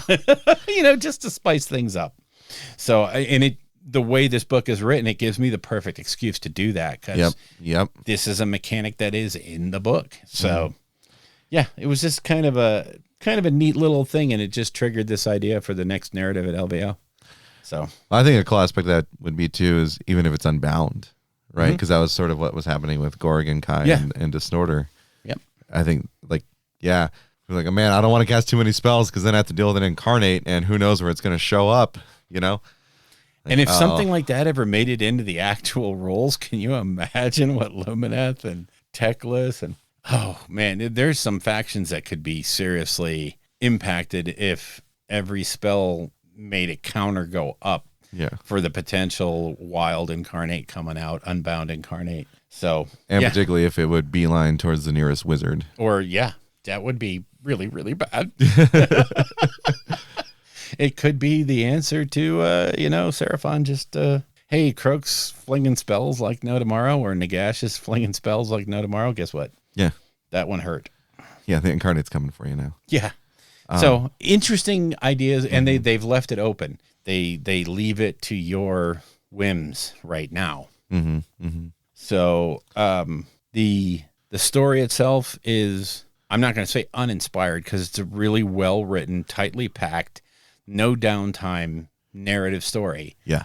Of what's going on, but it's literally more of the same. Stormcast walk forward, Stormcast do dumb things, Stormcast get crap beat out of them, but it's no big deal because they're coming back. Okay. Yeah. And then in the end, the Stormcast heroes save the day. Yeah. However, all the things that surround it are what's important to this narrative, so it's well worth reading, and it's really well written. I think it's fast paced, and it's not going to take you forever to slog through. No. When I reread it yesterday, just to make sure I was prepped up for today, I got through it in like 30 minutes. Yeah, It's really cool. Reading all the ancillary stuff will take a lot longer, but again, it's, I kind of half joked with the wife that it's kind of a great bathroom book. Yeah, because each thing is so self-contained and small that you can just read for 5 minutes and then put it down, come back to it later. 100% agreed. Yep. I mean, I thought it was pretty fun. See, I wrote down my description. Yeah. So I think it was a fun little jaunt into Gur and an obvious story hook to try to justify the new product and signal for future products in the same Amberstone vein. Yeah. Oh boy. But the big thing for me was, obviously I've been saying it 1,000 times because I'm a freaking fanboy about it, but the Beast of Chaos stuff, like with Morgur at the end, I was just like, oh snap, like my boy's coming. And I always thought like the beasts and the way they described what it is that they worshipped in the primordial chaos felt more like Lovecraftian in a way, like this thing that is deep and primordial beyond any type of concept. It is the stuff that chaos is made of. Yeah, it goes beyond the 4 chaos gods. Yeah. So because there has to be something that in essence preceded them. Yeah, it's a chicken and the egg thing. So. Yeah, I am just so excited for that. Hopefully that means something new for Beasts, coming out this year. Yeah. I mean, I'll be pretty happy with my Skaven for a little bit. But, yeah, probably. I liked it. I thought it was like a fun little read. Like you said, good bathroom book. I think overall now, I said it at the top, and I'll defend it now if I have to. I think this is the best book they've put out for Age of Sigmar. And I'm not trying to downplay the Broken Realms books, because those were amazing at pushing the story forward. But they were also very focused on just what were the factions in the book, and here's a campaign for the factions in the book, and here's a campaign if you have all the factions in the book. They were narrower in their focus. This book not only gives us fantastic lore, 50 pages of just there's nothing bad in any of those pages. Then when you get to the open play section, you have a very well fleshed out open play setup that is just going to make open play games more fun. Yeah. You get to the narrative section, which is beyond bonkers. Yep. The Anvil of Apotheosis just basically took all the workload off me for LVO narrative, in that it's all here in the book. I don't have to sit there and make up this system and give it to the players and say, here, try to work this. Yep. Here it's all in the book. Everybody's working off the same baseline. Yep. Now we can go have fun with what we do in games. And then, of course, you get into the match play section, and you have all of the things that are there and the new scenarios pretty well thought out. I think we talked about this last time. Everything is pretty carefully considered. There's a lot of good stuff in there, and none of it, I think, blows the game open. Yeah. Whereas none of it is, it's worth looking into. It's not something you should just shrug off and say, to hell with that. I'd say this, agreeing with you with a caveat. I think it is the single best book for Age of Sigmar has come out for narrative. Okay. Yeah. I think that, it's definitely not really, I mean, there's some match play stuff in there, but what it does for the narrative of the story, how it drives it forward, how it sets up all the different things that are about to happen. Yes. How it gives you the things that you can play with in terms of narrative play and all that. Yeah, it checks almost every box. Yeah. Right? I think I would agree with that caveat that is the best Age of Sigmar book. Yeah, I'm good with that. I'm good with that refinement. Yes. And not as like so much overarching story as like, like realm changing events that we saw in this Broken is no Realms. Broken Realms. And honestly, this book just builds off what happened in Broken Realms. Now we're starting to see the fruits of those 5 books. Now we can have a book like this that gives us the ability to, and you got to know, this is the first book of what will hopefully be many. Yes. Hopefully we will see a bunch of these X Season of War, and they will give us opportunities to play in all the different realms and in all these different ways. Yep. To which I say, bring me more. Yes. And take my money. You don't have to deliver product, just take my money. Yeah. Well, speaking of After Dark, that's what'll be coming up next. Yep. So that covers, we had quite a jaunt today through Yes, we did. the Warhammer Fest reveals and then our thoughts on the lore. What are your thoughts if you have read the lore in Thondia? What do you think? Where do you think it's going? What would you like to see? Did they do something you really liked? Did they do something you didn't like? Feel free to go on the Discord and have a chat with us. Jump on and let us know what you think. Yep. And I guess with that, we'll see you after dark. We'll see you then. If you would like to get in touch with us, you can reach us at our Facebook page at www.facebook.com/rollingbadpodcast, all one word. Our Patreon page is at www.patreon.com/rollingbadpodcast, again, all one word. The Twitter account for the show is at rolling_bad. Our individual Twitters are, for me, at Bill Castello, BILLCASTELLO. And for Josh, you can reach him at Anoyo, ANOYOE. All the guests on the show will have their contact information in that show's show notes. The music in the show is used courtesy of Kevin MacLeod at Incompetech.com and is used under the Creative Commons license. The Rolling Bad podcast itself is protected under the Creative Commons Attribution 4.0 International License. Information for this license can be found at creativecommons.org.